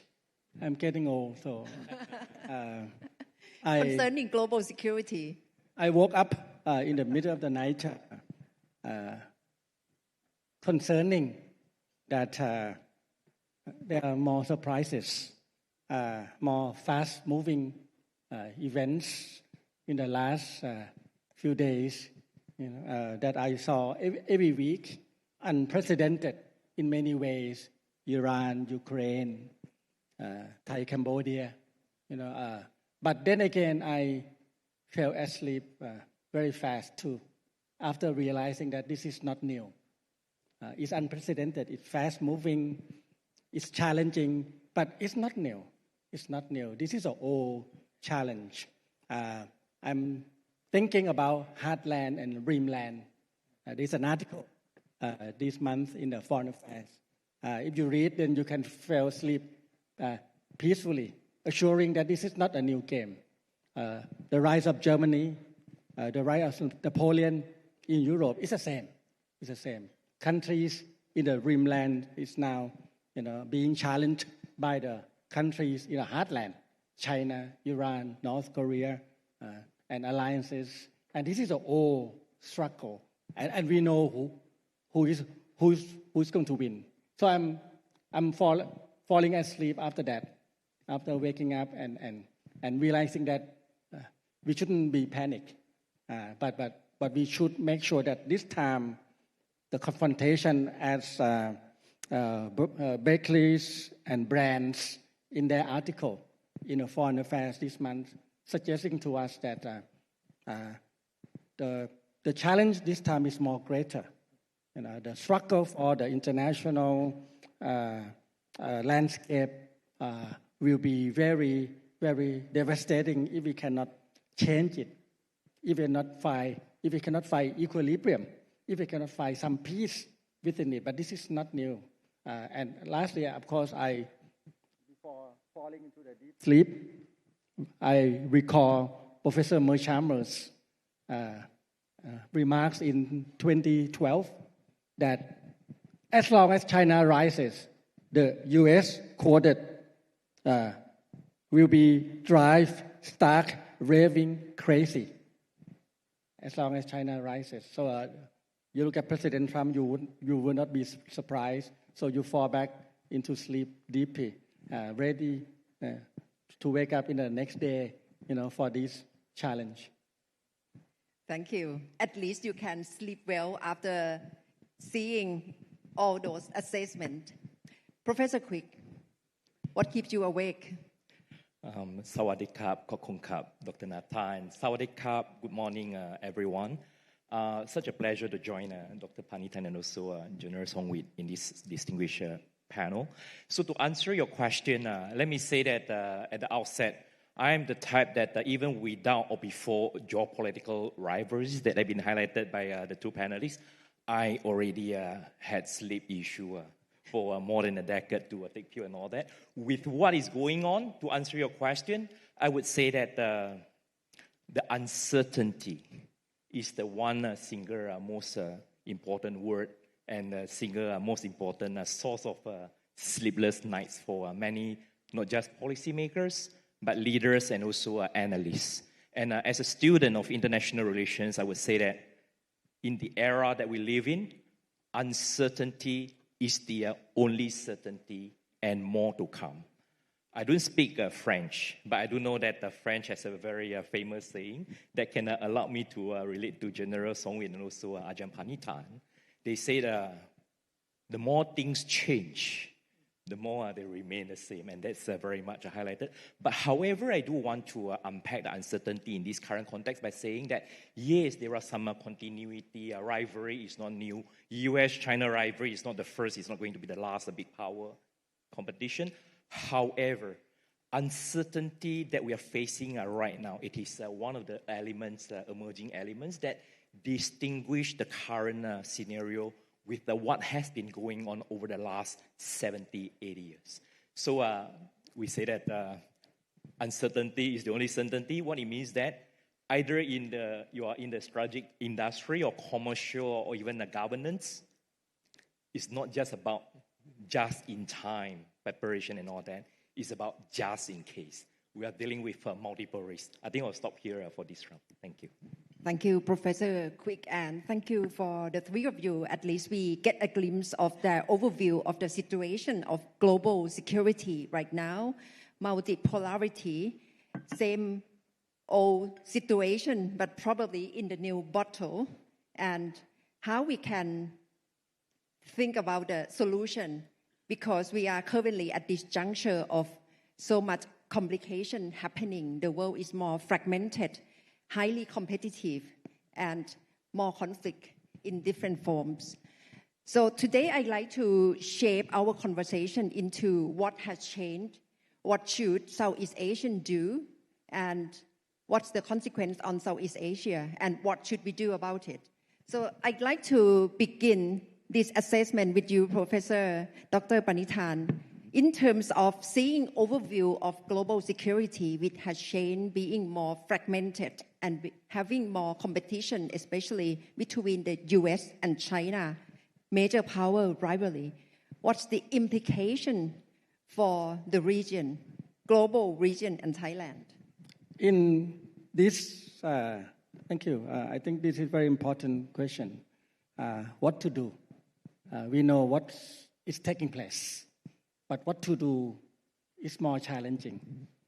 More challenging because, number one, you have a problem of asymmetry, at the heart of this confrontation between rimland and heartland. You have asymmetry in such a way that technology is very critical. You look at the Strait of Hormuz, you know exactly what's going on. The emerging of Iran for the first time, able to control, the waterways in such a way that we never seen it before. So the asymmetry, with the open source technology, Ukraine every week is able to flip, the challenge, learning, reversing engineering, and challenge Russia in such a way that you never seen it before. But of course, you've seen it. You've seen some of this in the last confrontations. But this is faster, as I mentioned, and more deeper. It's more deeper. The arrival of AI, automated systems is allowing, the challenges to be very keen, to be very, very, very intense. So there's one asymmetry. Open society means that they know your weaknesses. Open society means that they can adopt new tactics. You look at the battles in Myanmar. Nobody expected that the PDF is able to rise up this way in the past few years. This is asymmetry, in such a way that we need to make sure that we collaborate to handle this. That's one. But the problem with this confrontation, rivalry, the rise of great power is, as you suggested, create a huge impact on one thing is very important. Collaboration is fragmented. Now we are facing with a fragmented collaboration. You look at Davos, survey this year, this is a top concern. Collaboration between economies, between different blocs, between different countries are now shaken, by this rivalry, by this asymmetry, by this new kind of challenges. So what to do with this fragmented collaboration? 20% of top leaders attending Davos this year say they are very concerned that standing collaboration, WTO, NATO, UN, ASEAN, Thai Cambodia, is now stuck, not able to move forward. You see, because of this new landscape is coming, challenges is coming. So that's one important problem. Lastly, with that fragmented collaboration, it might be possible that we will face with not only one or two crises or risks or challenges, not only traditional, not only human. It's a combination of these crises into a poly crisis. So especially it's very important for a smaller, weaker, medium-sized countries that need cooperation across borders. Look at the scammers, for example, crisis. It started in Myanmar, moved across Thailand to Cambodia. It sparked the most intense war between Thailand and Cambodia. I remember General Songwit invited me in the first hours of the confrontation, And by that time, cyber warfare was, can I say that? Can I say it? Right? Yes. Was in full steam. On the first few hours of the confrontation between Thailand and Cambodia, he was in the command room. This fragmented collaboration together with asymmetry created a poly crisis for Thailand, And of course, opportunities too. One medium-sized party saw that opportunity and surged up to be a leading party in Thailand. Luckily, I think they managed that. So I think this is my point. We need to make sure that we bring back collaboration, and ASEAN also in particular. You talk about that to handle this poly crisis in such a way that we were able to do that. I don't have an answer. For example, ASEAN, Thailand, Myanmar. You may have an answer. But I think this slow collaboration, emerging crises, and opportunities for adversaries, for enemies, will create more vulnerability for us to face the poly crisis. Thank you, Ajahn Panithan, for your assessment. Poly crisis, fragmentation of collaboration, but it also comes with opportunity from this crisis. So before we go to solution, I'd like to hear your view, Professor Quick, in terms of implication of this situation of big power confrontation, fragmentation of the world. What's the implication to regional architecture like ASEAN? Thanks very much. This certainly is a set of very complex issues to deal with. But given the time that I have for a few minutes, let me just give a 3-point response. 3-point that I would frame it as 3S. 3S, the 3S words that help us, I think, to respond to your very important and difficult questions, but in a way that perhaps can allow me to relate to other panelists' points that mentioned. The word, the poly crisis, I think is very critical, right? Poly crisis really is the manifestation of the uncertain world that we are dealing with. But the word poly crisis also highlight that, we're concerned about U.S.-China rivalry. That's very important. Some would say that it's a mother of every problem and crisis. But there are also, poly crisis means multiple and all that. There are many other problems, crises, challenges that are not necessarily have to do with the U.S. and China. However, U.S.-China is a mother of every challenges in the sense that in order to solve and tackle challenges that have not to do or less to do with the big power rivalry, you still have to take into consideration about how U.S. and China, how Washington, D.C. and Beijing might respond, so on and so forth. Here comes the 3S words that will help us understand, I would say, not just ASEAN as a group or individual Southeast Asia's perception and responses, assessment about implications. The first S is about structural. Structural meaning that U.S.-China rivalry, as I mentioned, is not the first and not the last. It is a product of structural dynamics. Structural dynamic means that if you think that the current problem rivalry, it have to do with the leaders in the form of Trump and Xi, you might be wrong. It's structural in the sense that those competition rivalry already existed before Trump and Xi, and it's going to be beyond Trump and Xi. Structural doesn't necessarily mean that big power armed conflict. US-China war is inevitable. It's a big debate. However, it does mean that competition, growing pressure, going costs and all that are inevitable. I think we are going to live with all this impact of structural competition, and it's not going to change in our lifetime, I would say. You are going to see more manifestation of these structural problems. And structural also means that the competition, the rivalry, the pressure are not just going to be on the military and defense, what we call as the high politics domains. Low politics domains, development, connectivity, infrastructure, AI, technology, so on and so forth. You know that is going to be among the products of structural dynamics that we are talking about. The recent news, I think, just came out a few hours ago. Washington talked about the Pax Silica. And if you want to join part of Pax Silica, you cannot join the competing alternative. Those are just among the evidence of the so-called structural. Very quickly, the second S. So what does it mean? What are the implications for countries in Southeast Asia, even beyond? I'm pretty sure we are not alone. We are not alone in the sense that many of these middle and smaller countries in other regions, South Asia, Central Asia, even Latin America, the backyard of the United States, are also facing the structural hit. So the second S is about survival.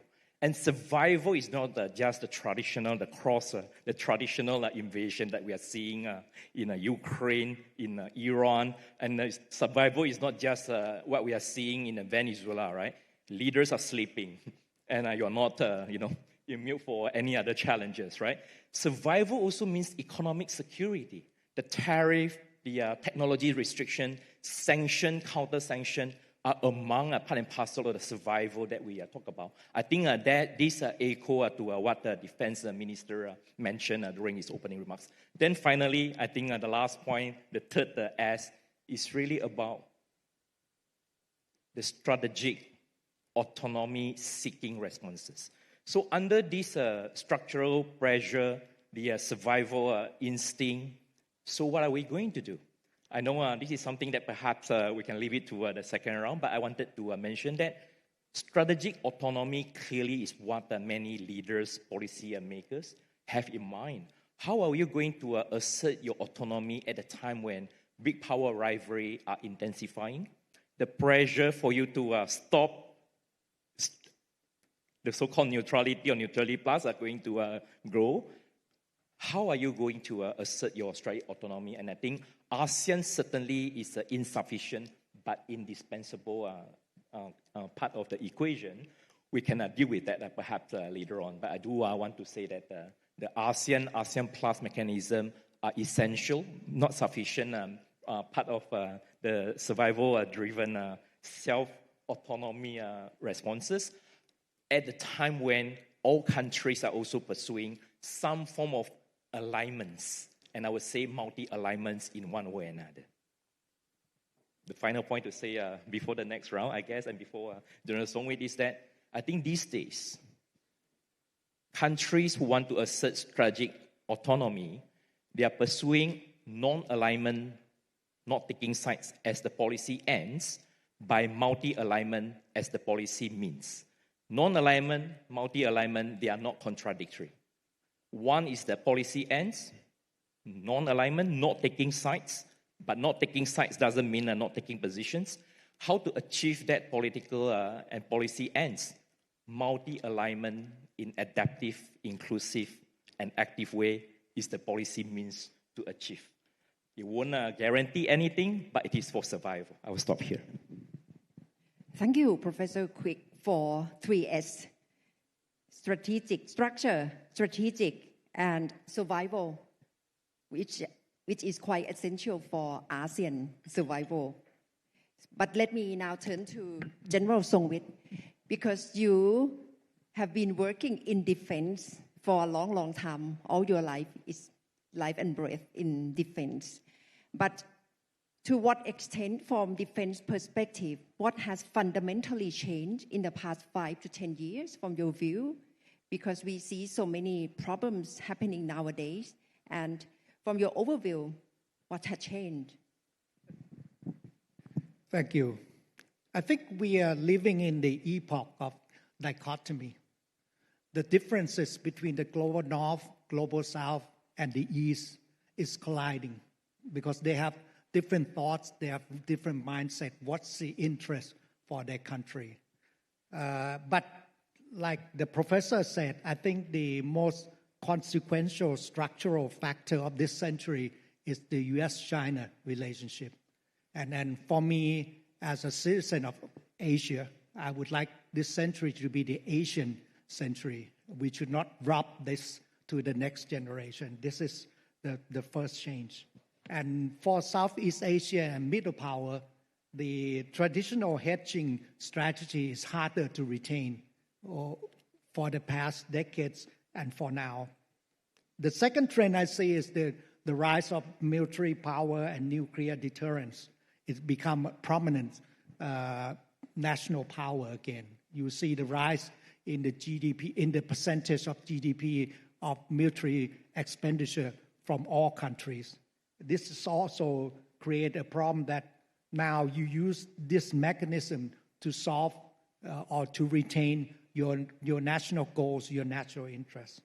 The third one, which coupled with the two professor was saying, is the economic interdependence is being weaponized.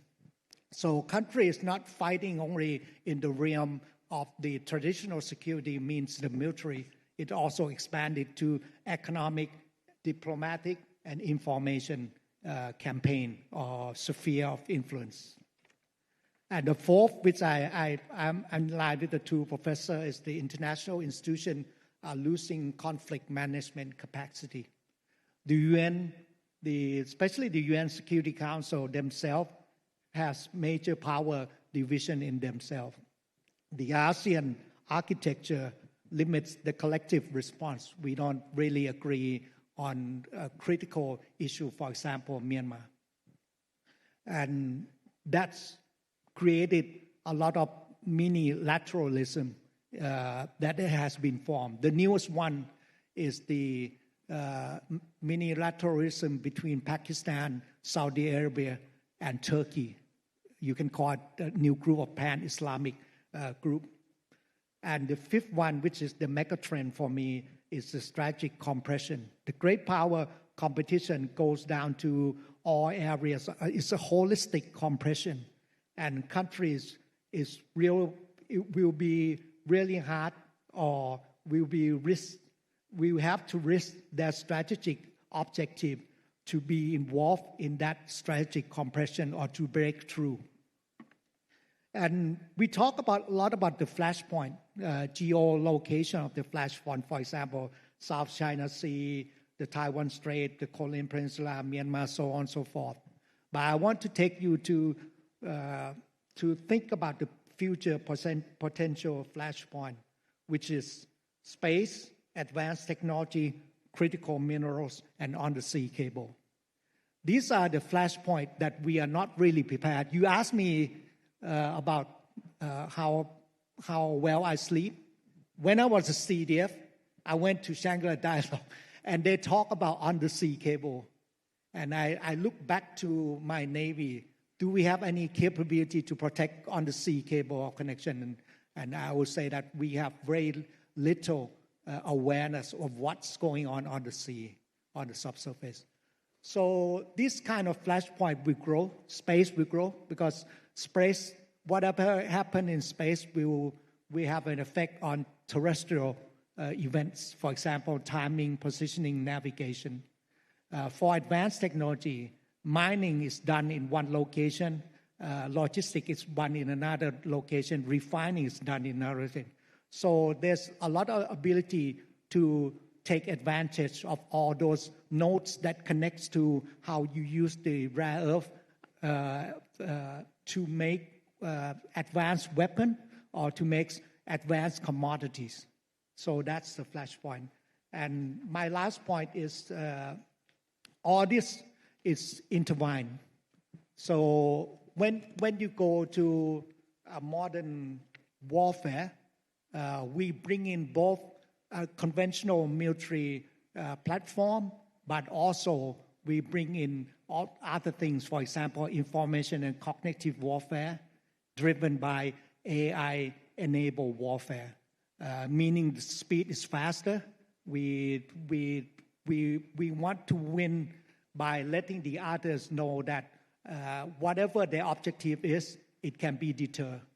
So that's the wrap-up in a nutshell, which I concluded to speak, and also my thoughts on the new flashpoint or the potential flashpoint. Thank you, General Songwit. We can see many layers in the sphere of competition of the U.S.-China rivalry and the implication on the security on many fronts, and that means the narrative of global dynamics of the new threat and new security. But bring it closer to Thailand in terms of military exercise. We just heard about the economic security probably can be part of national security. Will it be part of economic negotiation in terms of corporate goal, which was raised last week, even though the defense minister and Thai government has already denied this assumption.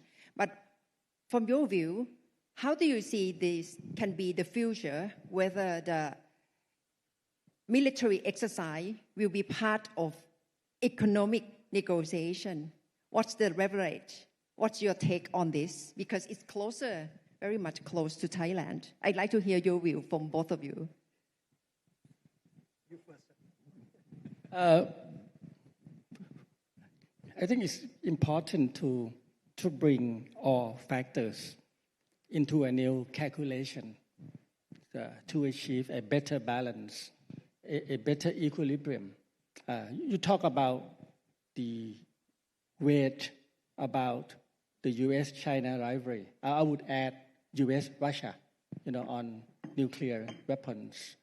India also.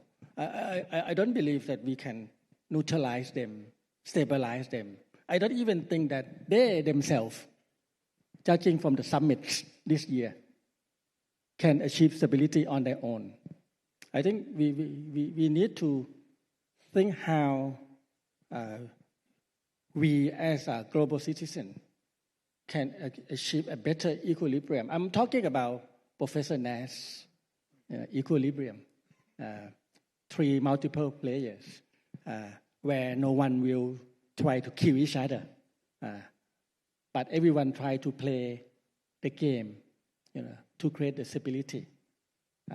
This week, I think in Jakarta, there's a very interesting conference on middle power.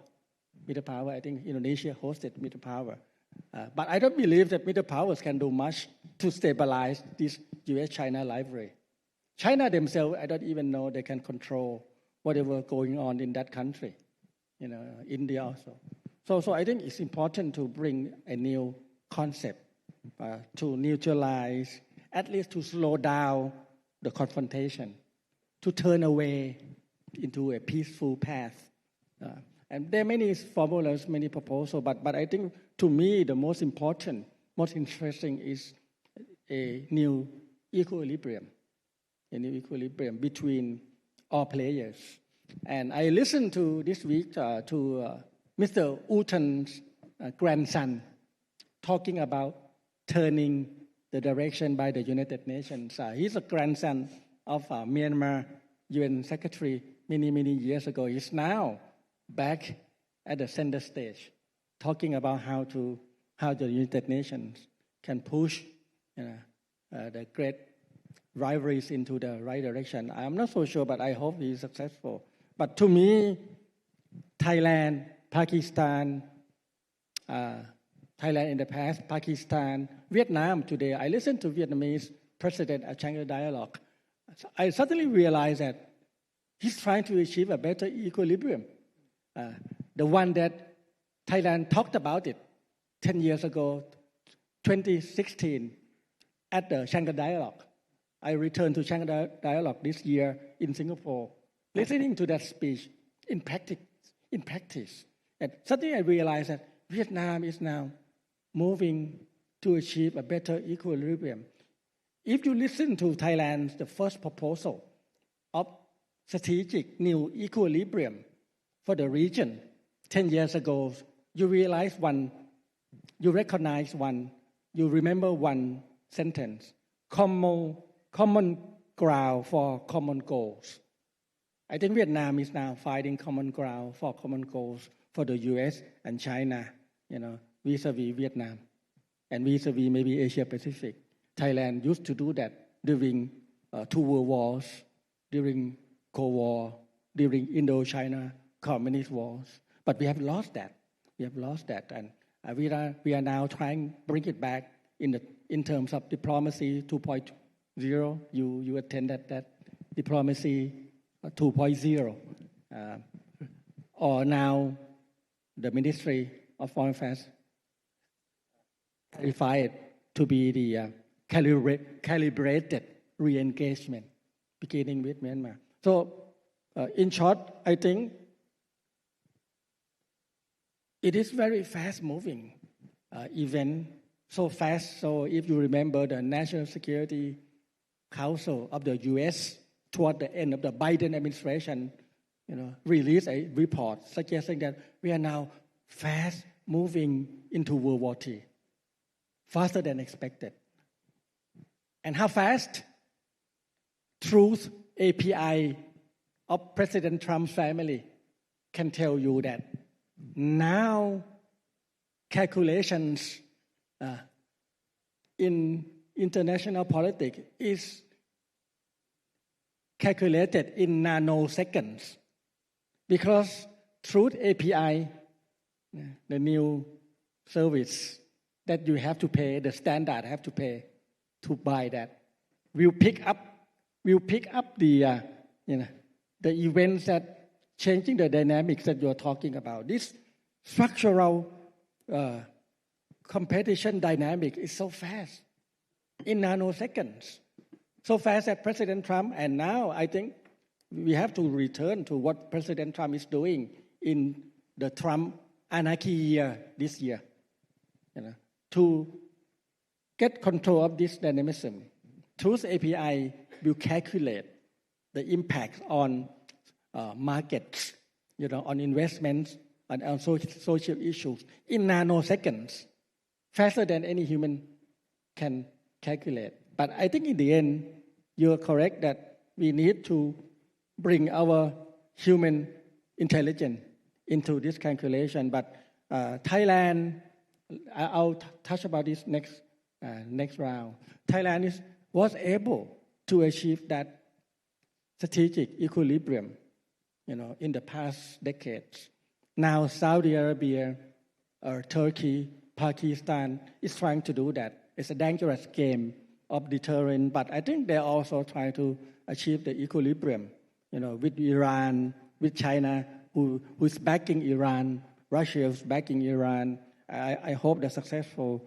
I'm sure that Saudi Arabia will now extending the invitation to ASEAN members in various forms, including perhaps in the patrol of the Strait of Hormuz. I'm sure that the invitation is on the table, for ASEAN to consider.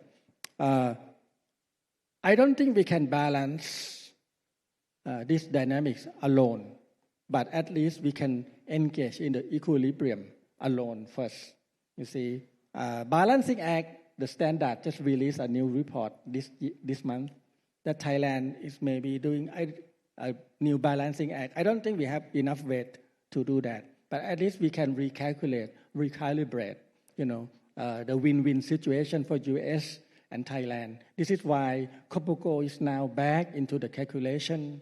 This is why cooperation with China is back into the Thai calculations. You see the Foreign Ministry is now sending mixed messages to China, mixed messages to the U.S., mixed messages to the world, BRICS, OECD, balancing, recalculating relation with Iran, Saudi Arabia. I think if we are successful like Vietnam, if other countries like Indonesia is successful in ASEAN with Vietnam, perhaps we can change the course, which all analysts are saying that we are heading into the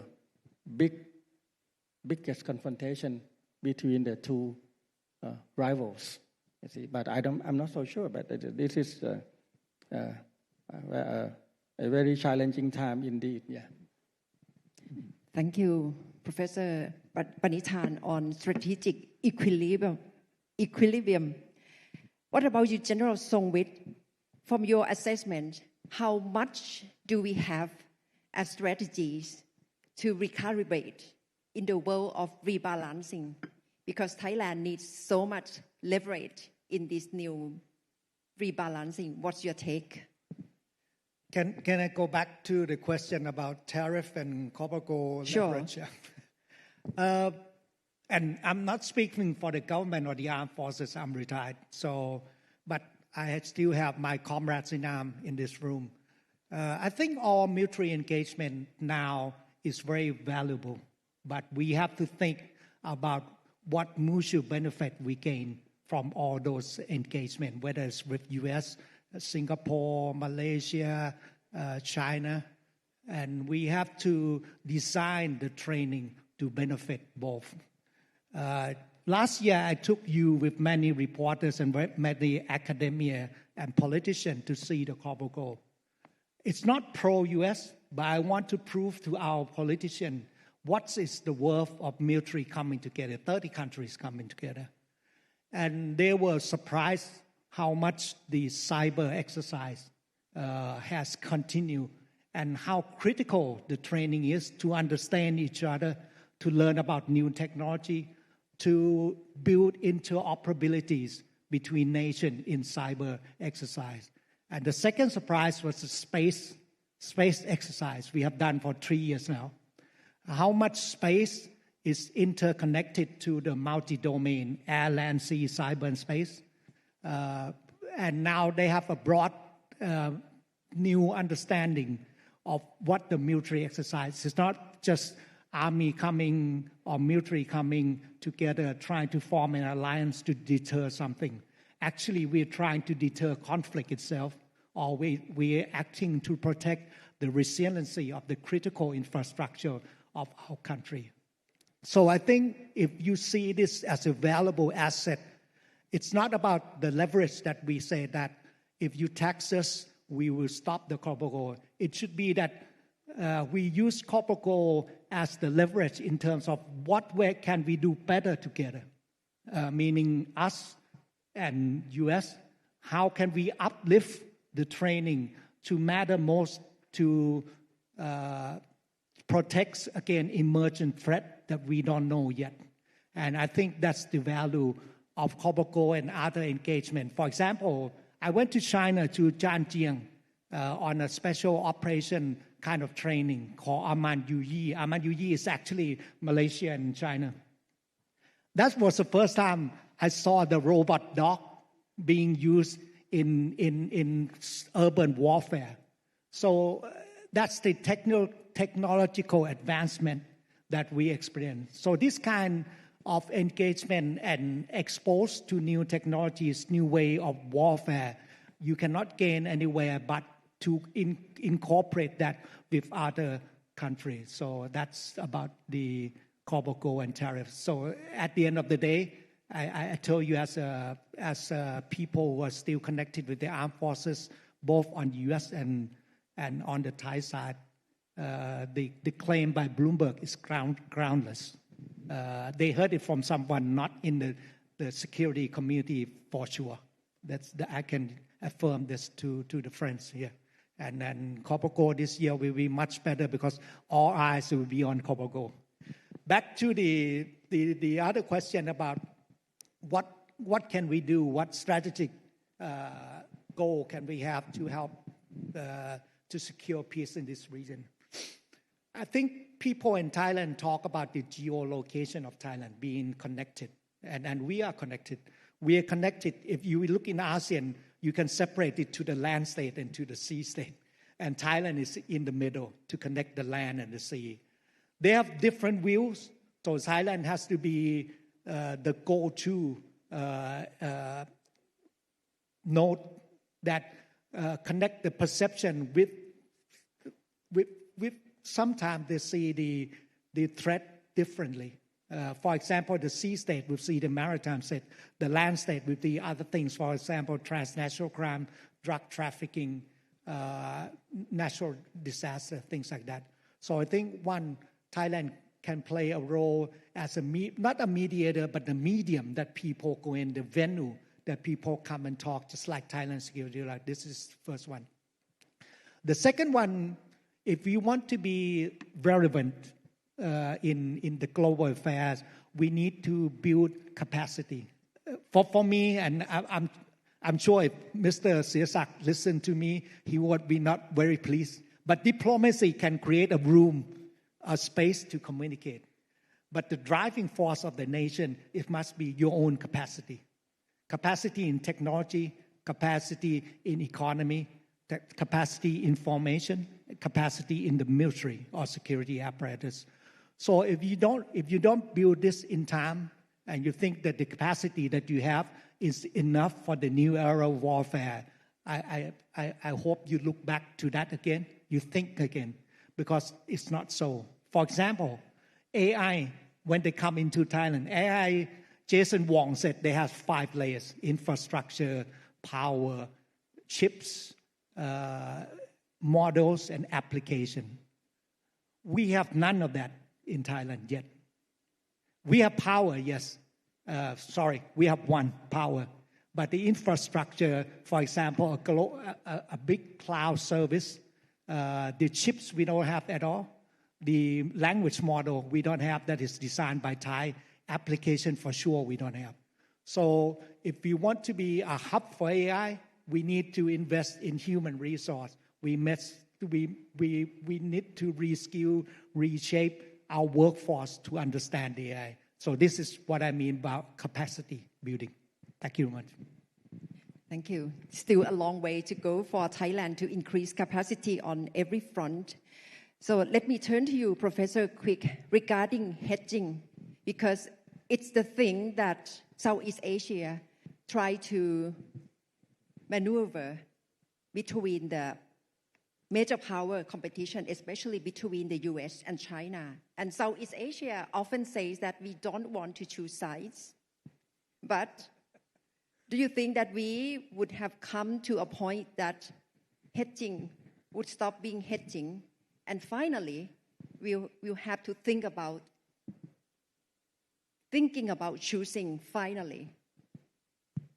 All right, excellent question. I'm glad this question is asked in Thailand, right? Why Thailand is so unique?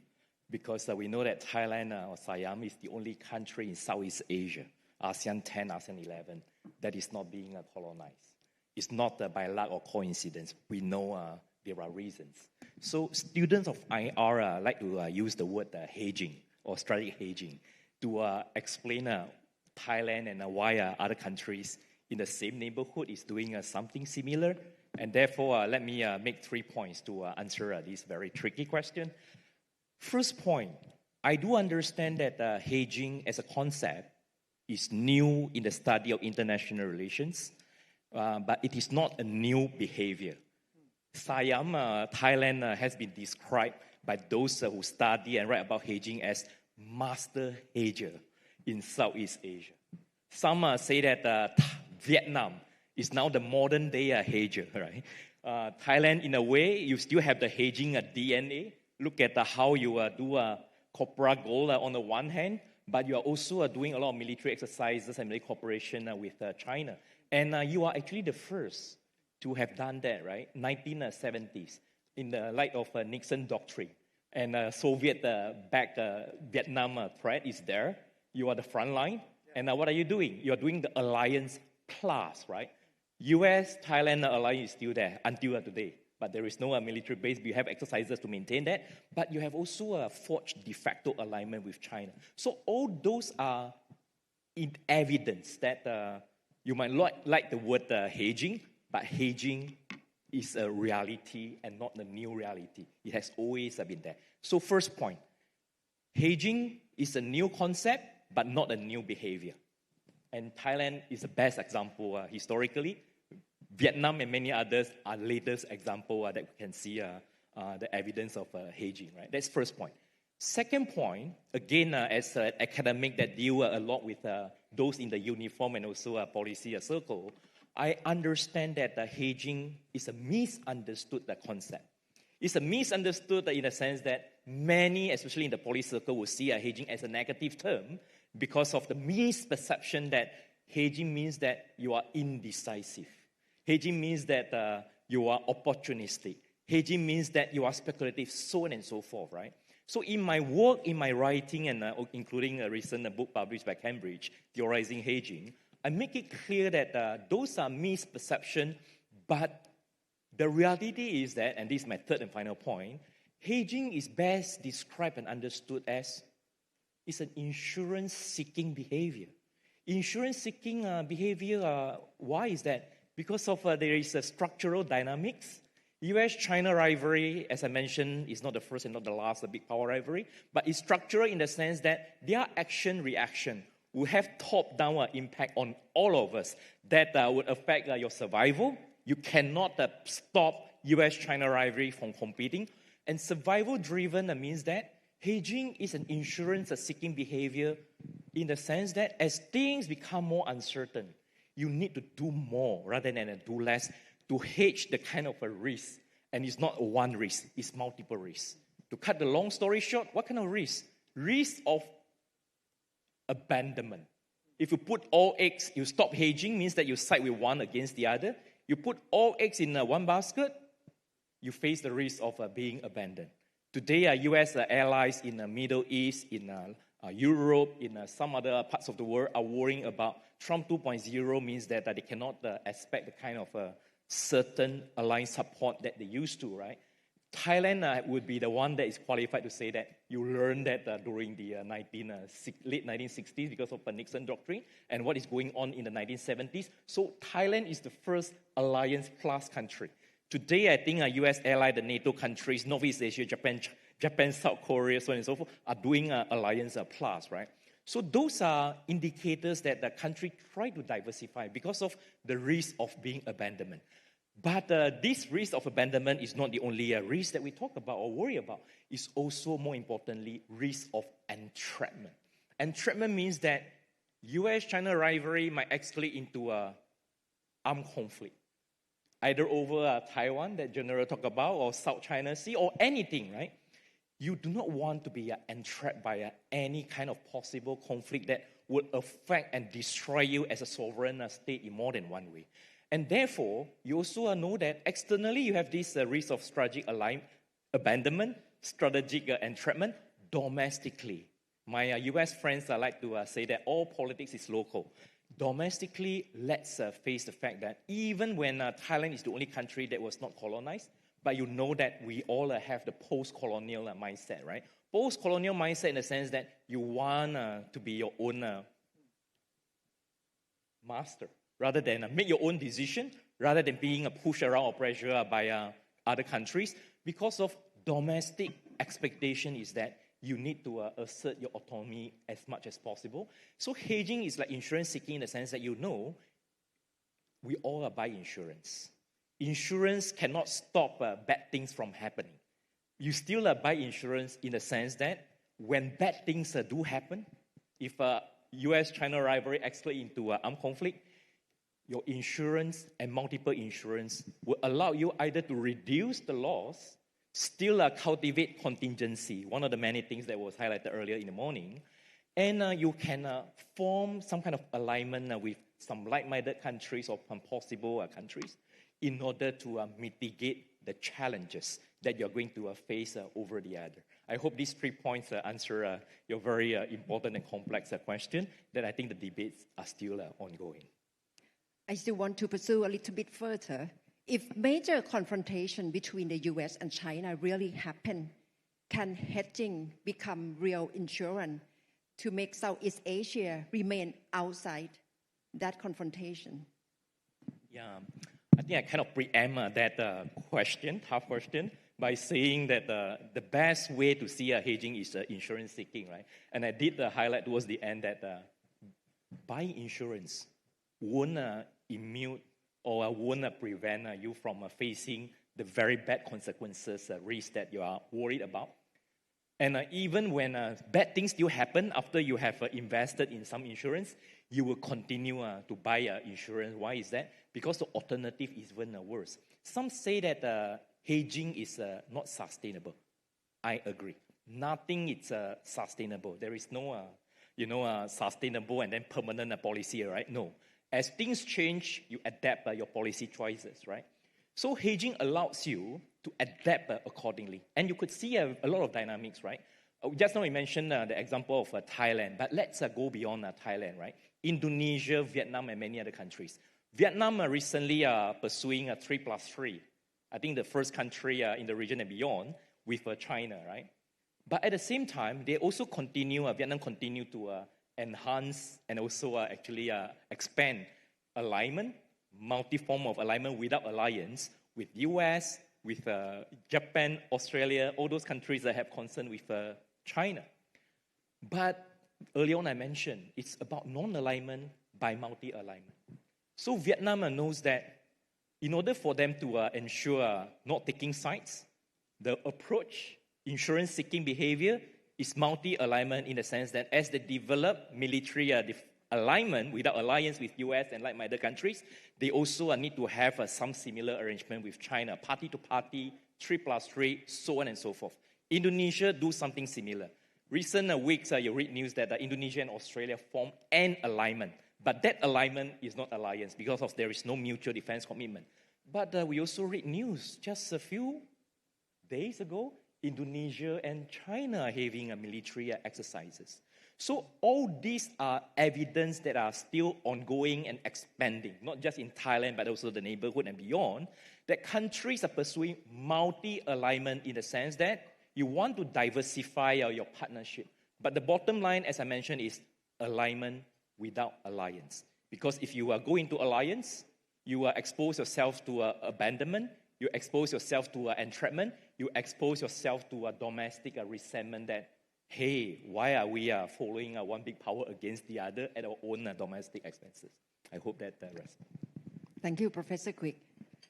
Under this circumstance, I'm sure there must be many thoughts or brainstorming. What should be the way forward for Thailand, especially under this great power rivalry? And we talk about hedging, diversification. Dr. Pranithan, what's the option for Thailand? That's a very important question for not only leadership, Thai leadership, but for Thai people as well. There's not a clear answer yet, but for certain for me, I don't think hedging works for Thailand. You need to ask hedging to what? Or balancing act, for whom? But to me, the end is stability, equilibrium. But that calculation is mathematics. We as social scientists are not good at mathematics models. You see, Thailand needs to recalculate, our engagement, with all countries at once. To do that, you need a better team, better leadership, better capacity. But you need to have one team, not China team, US team, Japan team. Japan team today is very angry that we are neglecting them in Thailand. They're just about to leave to Indonesia if we ignore them further. You see, so we need to not balancing anymore. We need to make sure that common goals for China, US, Japan, India are accommodated, by our new strategic, policy, which has to be guided strictly by the top team. Top national security strategy was created years ago, but now not able to push forward. Now we are back at the different multiple layers, of stakeholders. USTR and Thai negotiation team is not talking to the defense team in the way that we wanted them to talk. The top energy team in Thailand is not talking to the defense team. They are talking to Trump team in Florida by themselves. We know that. You see, so in that important critical moment before we choose side, I asked General, who was a secretary of the cabinet, on the day the Thai cabinet decided to send Thai troops to Korean War. What formula are you using? What kind of capacity you are having? You are sending 6,000 to 10,000 men, behind the U.S. The second country arrived in that Korean War. What formula that lead the cabinet to choose side? Will that formula apply when China invades Taiwan? Forbid, God forbid. I hope they do not do it. Will that formula apply to Thailand? Will that formula apply when South China Sea erupted as a full-scale war? Will that formula used when North and South Korea are back at war now with Japan backing South Korea strongly, in a NATO, Asian style? You see, will that formula, be used when Pakistan and India engaging in a nuclear confrontation again, like last year? So this is a very important question that we need to make sure that we build a capacity, we build a new leadership team, we build a new negotiation. You notice that our monarchy is traveling into different important countries. You get the signals that a new calculation has begun. You notice that there are new bustling words from the Minister of Foreign Affairs. But to me, it's the same old game that put me to sleep easily. A new equilibrium that bringing us, away from confrontation since the Ayutthaya period with Holland, with Japan, with France, celebrated that equilibrium with Thailand since Ayutthaya period.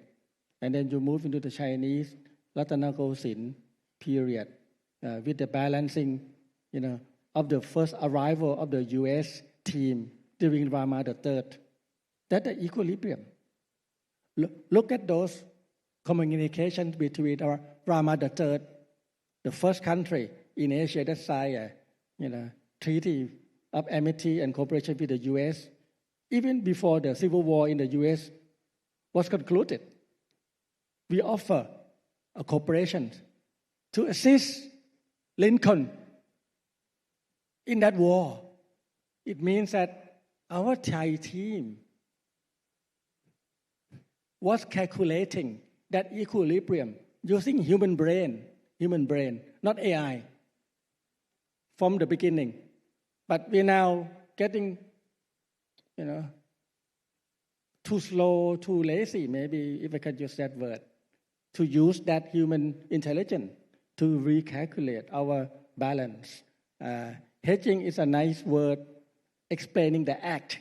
Balancing act is a nice concept, balancing the act. But at the end, you must ask, what end you want to achieve? You want to achieve the equilibrium in such a way that the U.S., China, Japan in the past, Germany in the past. By the way, we had a good, relation with Germany before two wars, and that's the equilibrium. The top Thai leaders send their family members to study in Germany. You see, so that equilibrium have to be back not only for Thailand this time, but for ASEAN members, because I don't think ASEAN centrality will hold if we are using the old model. Everybody is going their own ways to achieve their national interests. Their national interest is very important. Different ASEAN countries have their own national interests, and Professor Quick, you mentioned correctly, domestic, pressure, to accommodate it. But it doesn't mean that when Singapore engage with Iran it's against our national interest. If Singapore is using the equilibrium calculation, it doesn't mean that Indonesia, when they invite us to join exercises in the South China Sea or moving closer or farther away from China, is against our national interest because this is the same game. The Nash equilibrium is on the premise that you don't destroy all players. You work with all players to achieve a better solutions. You see, but what we are heading now is just about to destroy each other. This is alarming to us that the way we are moving ahead is trying to destroy each other. You see, so I think that is a challenge for us. Thailand must, make sure that not only building capacity, building a new team, new leadership, we need to single out, that threats, beginning with Thailand, Cambodia. This cannot go too long. It's causing a lot of problems, not only to Thai economy, Thai nationalist movements, and ASEAN centrality. Myanmar crisis cannot go too long. Otherwise, you cannot balance, you cannot achieve equilibrium. And I have some good news about the top leadership in Myanmar are now convinced that they must have a new equilibrium. They missed the whole big chance last time in the last election. I hope they're recalculating. They're good people, smart people. They should recalculating their equilibrium. And once you achieve the stability, in these areas, Thai Cambodia, Thai Myanmar, then you can move on to South China Sea, Taiwan, and other issues, East Asia, West Asia. I don't think ASEAN can neglect these areas anymore. It's interconnected. It's fast-moving. It's all, in the same game. Lastly, as I remember, serving as a head of the special working group for Prime Minister and the second civilian defense minister during the Timor crisis. You see, at that time, Thailand was asked to participate in the peacekeeping. But majority of Thai people said, no, do not do it. Do not go to Timor. It's too far away. I remember coordinating with a lot of offices, UN, US, Australia, the military. But the leadership at that time decided against 80% of the public opinion to send troops to Timor. To do what? To achieve a better equilibrium for ASEAN. And I met President of Timor-Leste at the Shanghai Dialogue 20 years later. He said, thank you, Thailand. Thank you, General Bun Sang. Thank you, generals at the armed forces, especially the armed forces, who really planned to send troops at that time against the public support. That leadership is not here today. We are now online, using line, making foreign policy decisions based on popularity, nationalist, right-wing extremist movements. No one will talk about equilibrium in a real sense. Yes. You see. So that's the way out of this crisis. Okay. And you realize that we have tools already in place.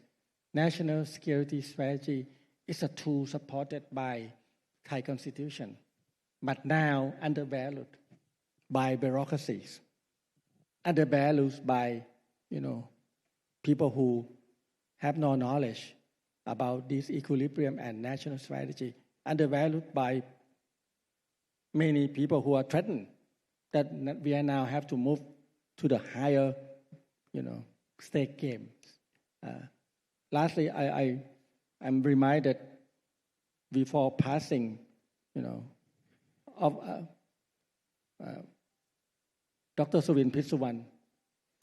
I've talked to him just hours before he passed. He said, tell people in Thailand that do not stay in the comfort room. Do not stay in the comfort zone. Get out, of that comfort zone, and go and make it, and balancing it, and making sure Thailand is safe. That's the last word of Surin Pisuwan, who told me, hours before he passed away. And I remember we have not done that yet until today. Today is a good sign. There are many good signs that we are now beginning to move a bit late, but I think we should be okay. Thank you for reminding us that we were okay before. Thank you. Thank you, Dr. Pranithan, about the whole scenario of new equilibrium and many examples that you gave us, that it's the urgent mission that Thailand should rethink. So I'd like to turn to General Songwit. Do you agree with Dr. Pranithan in terms of building capacity? It's your own argument as well, and building new equilibrium and dealing with different players to remain or to maintain leverage of Thailand. Well, I totally agree, Kun Natta. I don't have the expertise in theory, but let me talk about operational level where I operate. Last year alone, I went to 20 countries, met with 6 head of state from France, Middle East, and a lot in Asian, many ministers, many CDF. And last year, we had the Chief of Defense Forces Pacific inside Thailand. 22 of the number 1 came, and the other was a representative. So I truly agree that we need to engage. We need to seek opportunities. The problem with Thailand is usually when we meet the other countries, we look for relationship. But now we have to have a substance we put on the table. Just like Mark Carney, the Canadian Prime Minister, said, if you're not on the menu, you're on the table. You're not on the table, you're on the menu. So we better be on the table with a lot of substance that we can share with them. Hopefully that we can have a strategy, what Thailand wants to be in the next 10 years, 5 years. I don't see that evidence right now. We don't have that power to really rebalance everything, but we are the part of the rebalancing of the world. So in the words of the Singaporean Minister of Defense, in this period, don't get into trouble. I really agree with the professor that the entrapment thing, if you are in too much of the military alliance, meaning that military alliance to deter another country, I don't really agree. In the charts, I present myself as deterrence to an action, deterrence to conflict, because I think the enemy of ASEAN at the end of the day is the conflict itself. It will rob us the next generation wealth and prosperity that I said is the Asian century. So with that, I totally agree with Dr. Pranithan that we need to engage. We need to engage with strategy. We need to engage with the substance that Thailand can offer to other countries, whether it's bilateral or multilateral. Thank you. Thank you. I need to check the time because we begin a bit late, so I'll take over probably for 10 more minutes before we break for lunch. So I'd like to open up the floor for Q&A. Probably we can go for 1 or 2 questions from the audience. And please introduce yourself briefly before asking question. Yes. Yes, I'm Group Captain. I'm L.Y. Marshall Chaya, Director of Strategic Study Center. That's the name of our institute. We are Strategic Study Center. So from this kind of, under this circumstance and very dynamic security environment, so probably the strategic hedging doesn't work anymore. So Professor Quick, you mentioned a lot about the strategic autonomy. That means that we are more freedom to have our own decision, make our own decision And by your recommendation is to make a multi-alignment, alignment without alliance. Yeah, I like this word. But what about another word? From strategic hedging to strategic autonomy. What about the strategic sovereignty? It means that we are more or less dependent. We are less rely on energy supply, rely on the import raw material, rely on other from the outside the regions. So what about if the ASEAN country have our own, have the strategy like a strategy sovereignty? How can they have this kind of strategy without isolating? So you mean that we are less dependent on the outside world or other region, especially we see that some supply chain disruption, some event happen like a Hormuz Strait, thing like that. So we have to have our own strategic sovereignty. Maybe you can suggest more for Thailand or for ASEAN country that. So if we do like a strategic on, we have strategy sovereignty. Is there any more comment from you? Yes, thank you. Okay, let me take one or two more questions before coming back to panelists. Thank you for the question from Kun Chaya. Any more questions? Probably not yet at this point. So back to strategic sovereignty. What's your take? Yeah. All right. Thank you for your excellent question. This actually allowed me to kind of relate to the strategic equilibrium that Panitan mentioned earlier on, and also General Songwit mentioned about the capacity building, resilience, internal resilience, external resilience, right? So let me address that by making three straightforward points given the time. First is that, in my view, strategic hedging is strategic sovereignty and autonomy. They are not different things.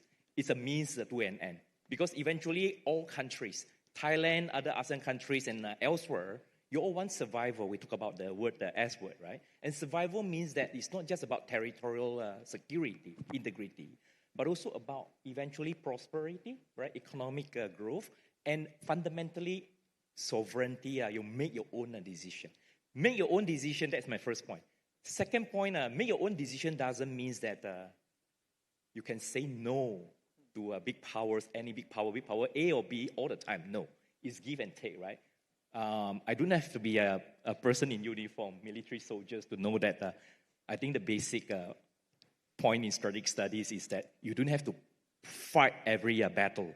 You fight a battle that concerns your core national interests. Some national interests, if they are secondary, sometimes you have to give up in order to protect the core interests, right? Second point.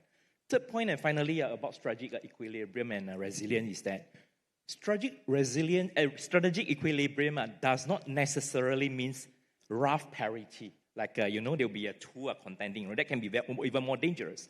But fundamentally, that strategic equilibrium is desirable for everybody. Whether you want to pursue hedging or non-hedging, you want equilibrium in the sense that equilibrium means that no single power dominates. So it's desirable. But is that feasible? The answer, I think, for all of us is that you do not know. It's desirable, but not necessarily feasible in the sense that there are structural things that are beyond you. As I'm saying, Trump or no Trump. Before Trump, beyond Trump. Those top-down strategic dynamics will happen. Right? And for survival reason, you need to do as much as possible. Not one single formula. There is no such thing. You need to do multiple, right? Military tools, economic tools, diplomatic tools, bilateral, multilateral. You have to do what is necessary. Why? As things evolve, threats, dangers emerge, then you have some options to rely to. So hedging is not the perfect. There is no perfect policy. Hedging is not the permanent. You have to adapt accordingly. But hedging does allow you to avoid taking sides that will entrap you. that would make your people angry. And you still have some options to respond to, depending on how things evolve. I will stop here. Thank you, Professor Quick. Because we are running out of time, so I'd like to wrap up this session with my last question to all three of you. What is the security risk for Southeast Asia that we probably are still underestimating? Dr. Panithan, General Songwit first. I think the flashpoint that I was talking about, the potential flashpoint, for example, extraction of rare earth, that's one of the flashpoint or one of the epicenter that can be that we have to manage in the future, because there's a lot of competition. Now it's still in the economic sphere, but once it becomes more scarce, it will be in the military and the security sphere. But the existential for me right now is transnational crime. I think that's on the rise, whether it's drug trafficking, scam centers, human trafficking, and that goes down from the land domain to the maritime domain. I'm very worried about this, but you said that what will be surprised, I think, is what flashpoint that we didn't see. Because we usually look at it from the military point of view about flashpoint, but there are others, dimension, economic, informational, things like that. Thank you. Flashpoint, transnational crime. Thank you. I would like to bring back those rimland and heartland and asymmetry and technology and give you a new, as he said, epic centers, of the conflicts for this region. We all know about all epic center, Taiwan, South China Sea, India, Pakistan, North South Korea. I think these are known epic centers and still very important. But with the new arrival of more intense competition between the so-called heartland and rimland, Kopogo, for example, is a new gateway for rimland and heartland. Andaman Sea bases proposed by the U.S. to be utilized more. It's a new epic center in the Indian Ocean, replacing the Diego Garcia, which is now stepping down by the British, and the U.S. position on that is, of course, more difficult to sustain.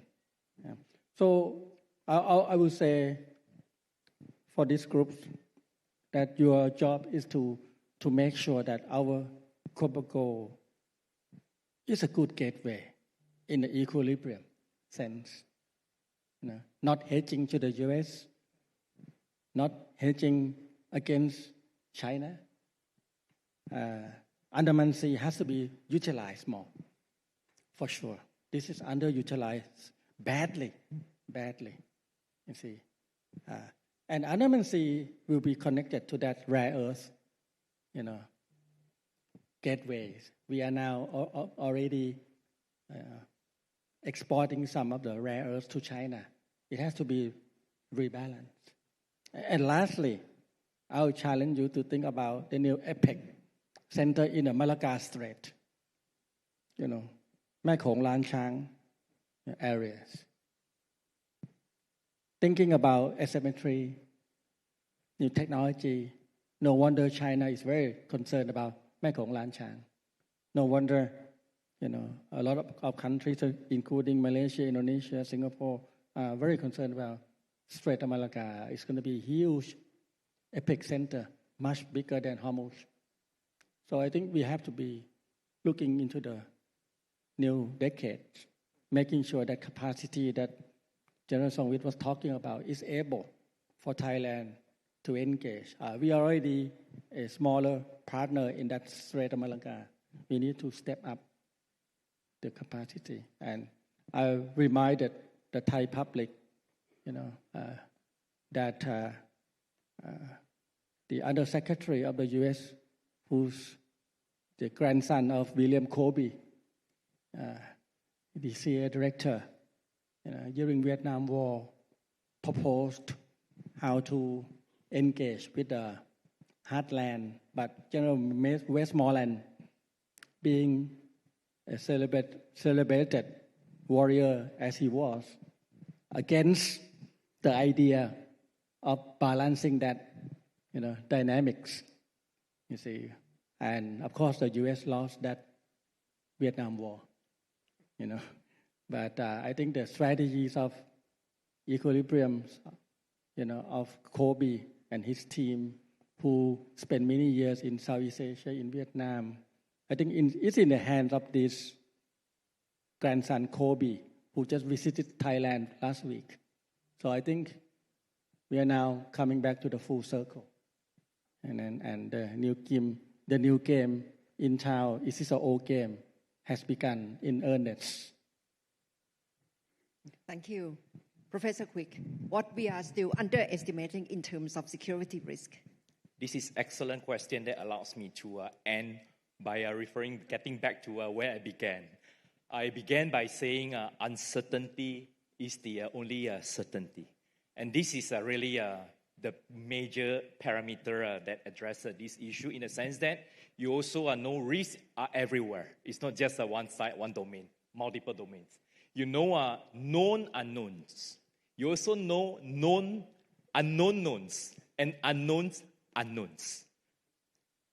U.S.-China rivalry is a known fact. Rivalry will continue. But you do not know it would escalate into how bad and how are you going to respond. You do not know as China get more powerful, whether to what extent they are going to harm you and challenge you in one way or another. Geography is a permanent factor. You also do not know, even with Xi visiting Washington in the coming weeks or months, whether or not the U.S.-China rivalry will escalate into which direction. It can be South China Sea, can be Taiwan, can be anything. So you do not know whether or not, as middle powers in Asia and elsewhere are forming some kind of coalitions, not one, but multiple. To what extent, in what way you can leverage on all these emerging power dynamics that should be a part and parcel of the strategic equilibrium that we talk about, you do not know. And therefore, this uncertainty will continue to push almost all of us, Thailand, other ASEAN countries, and elsewhere, to do diversification in an inclusive way, to also adapt accordingly as conditions change. And I think as long as it is not wartime that entrap us directly, this insurance-seeking behavior will continue to address the uncertainty. I will stop here. Thank you.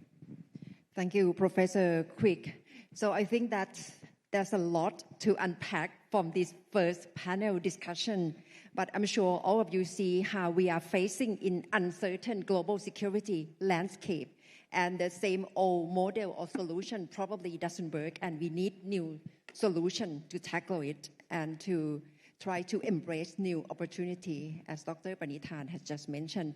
So please give a warm round of applause to our three distinguished speakers.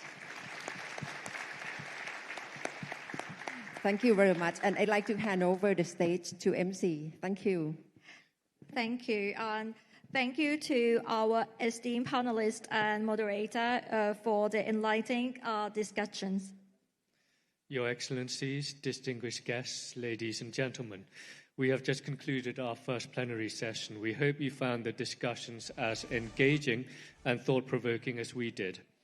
Before proceeding further, we would like to take a moment to express our heartfelt thanks to our distinguished speakers and moderator for their invaluable contributions, especially for their exceptional insights on emerging and underestimated threats, navigating uncertainty and strategic hedging, and the maintenance of equilibrium from the theoretical, historical, and operational perspectives, and how it might apply to Thailand and other countries in the region. And now I would now like to invite our Air Chief Marshal Seksan Chayama, Deputy Chief of Defense Forces, Royal Thai Armed Forces, to the stage to present the token of appreciation to our speakers. Please, sir.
Now we would like to invite the panelists for a group photo.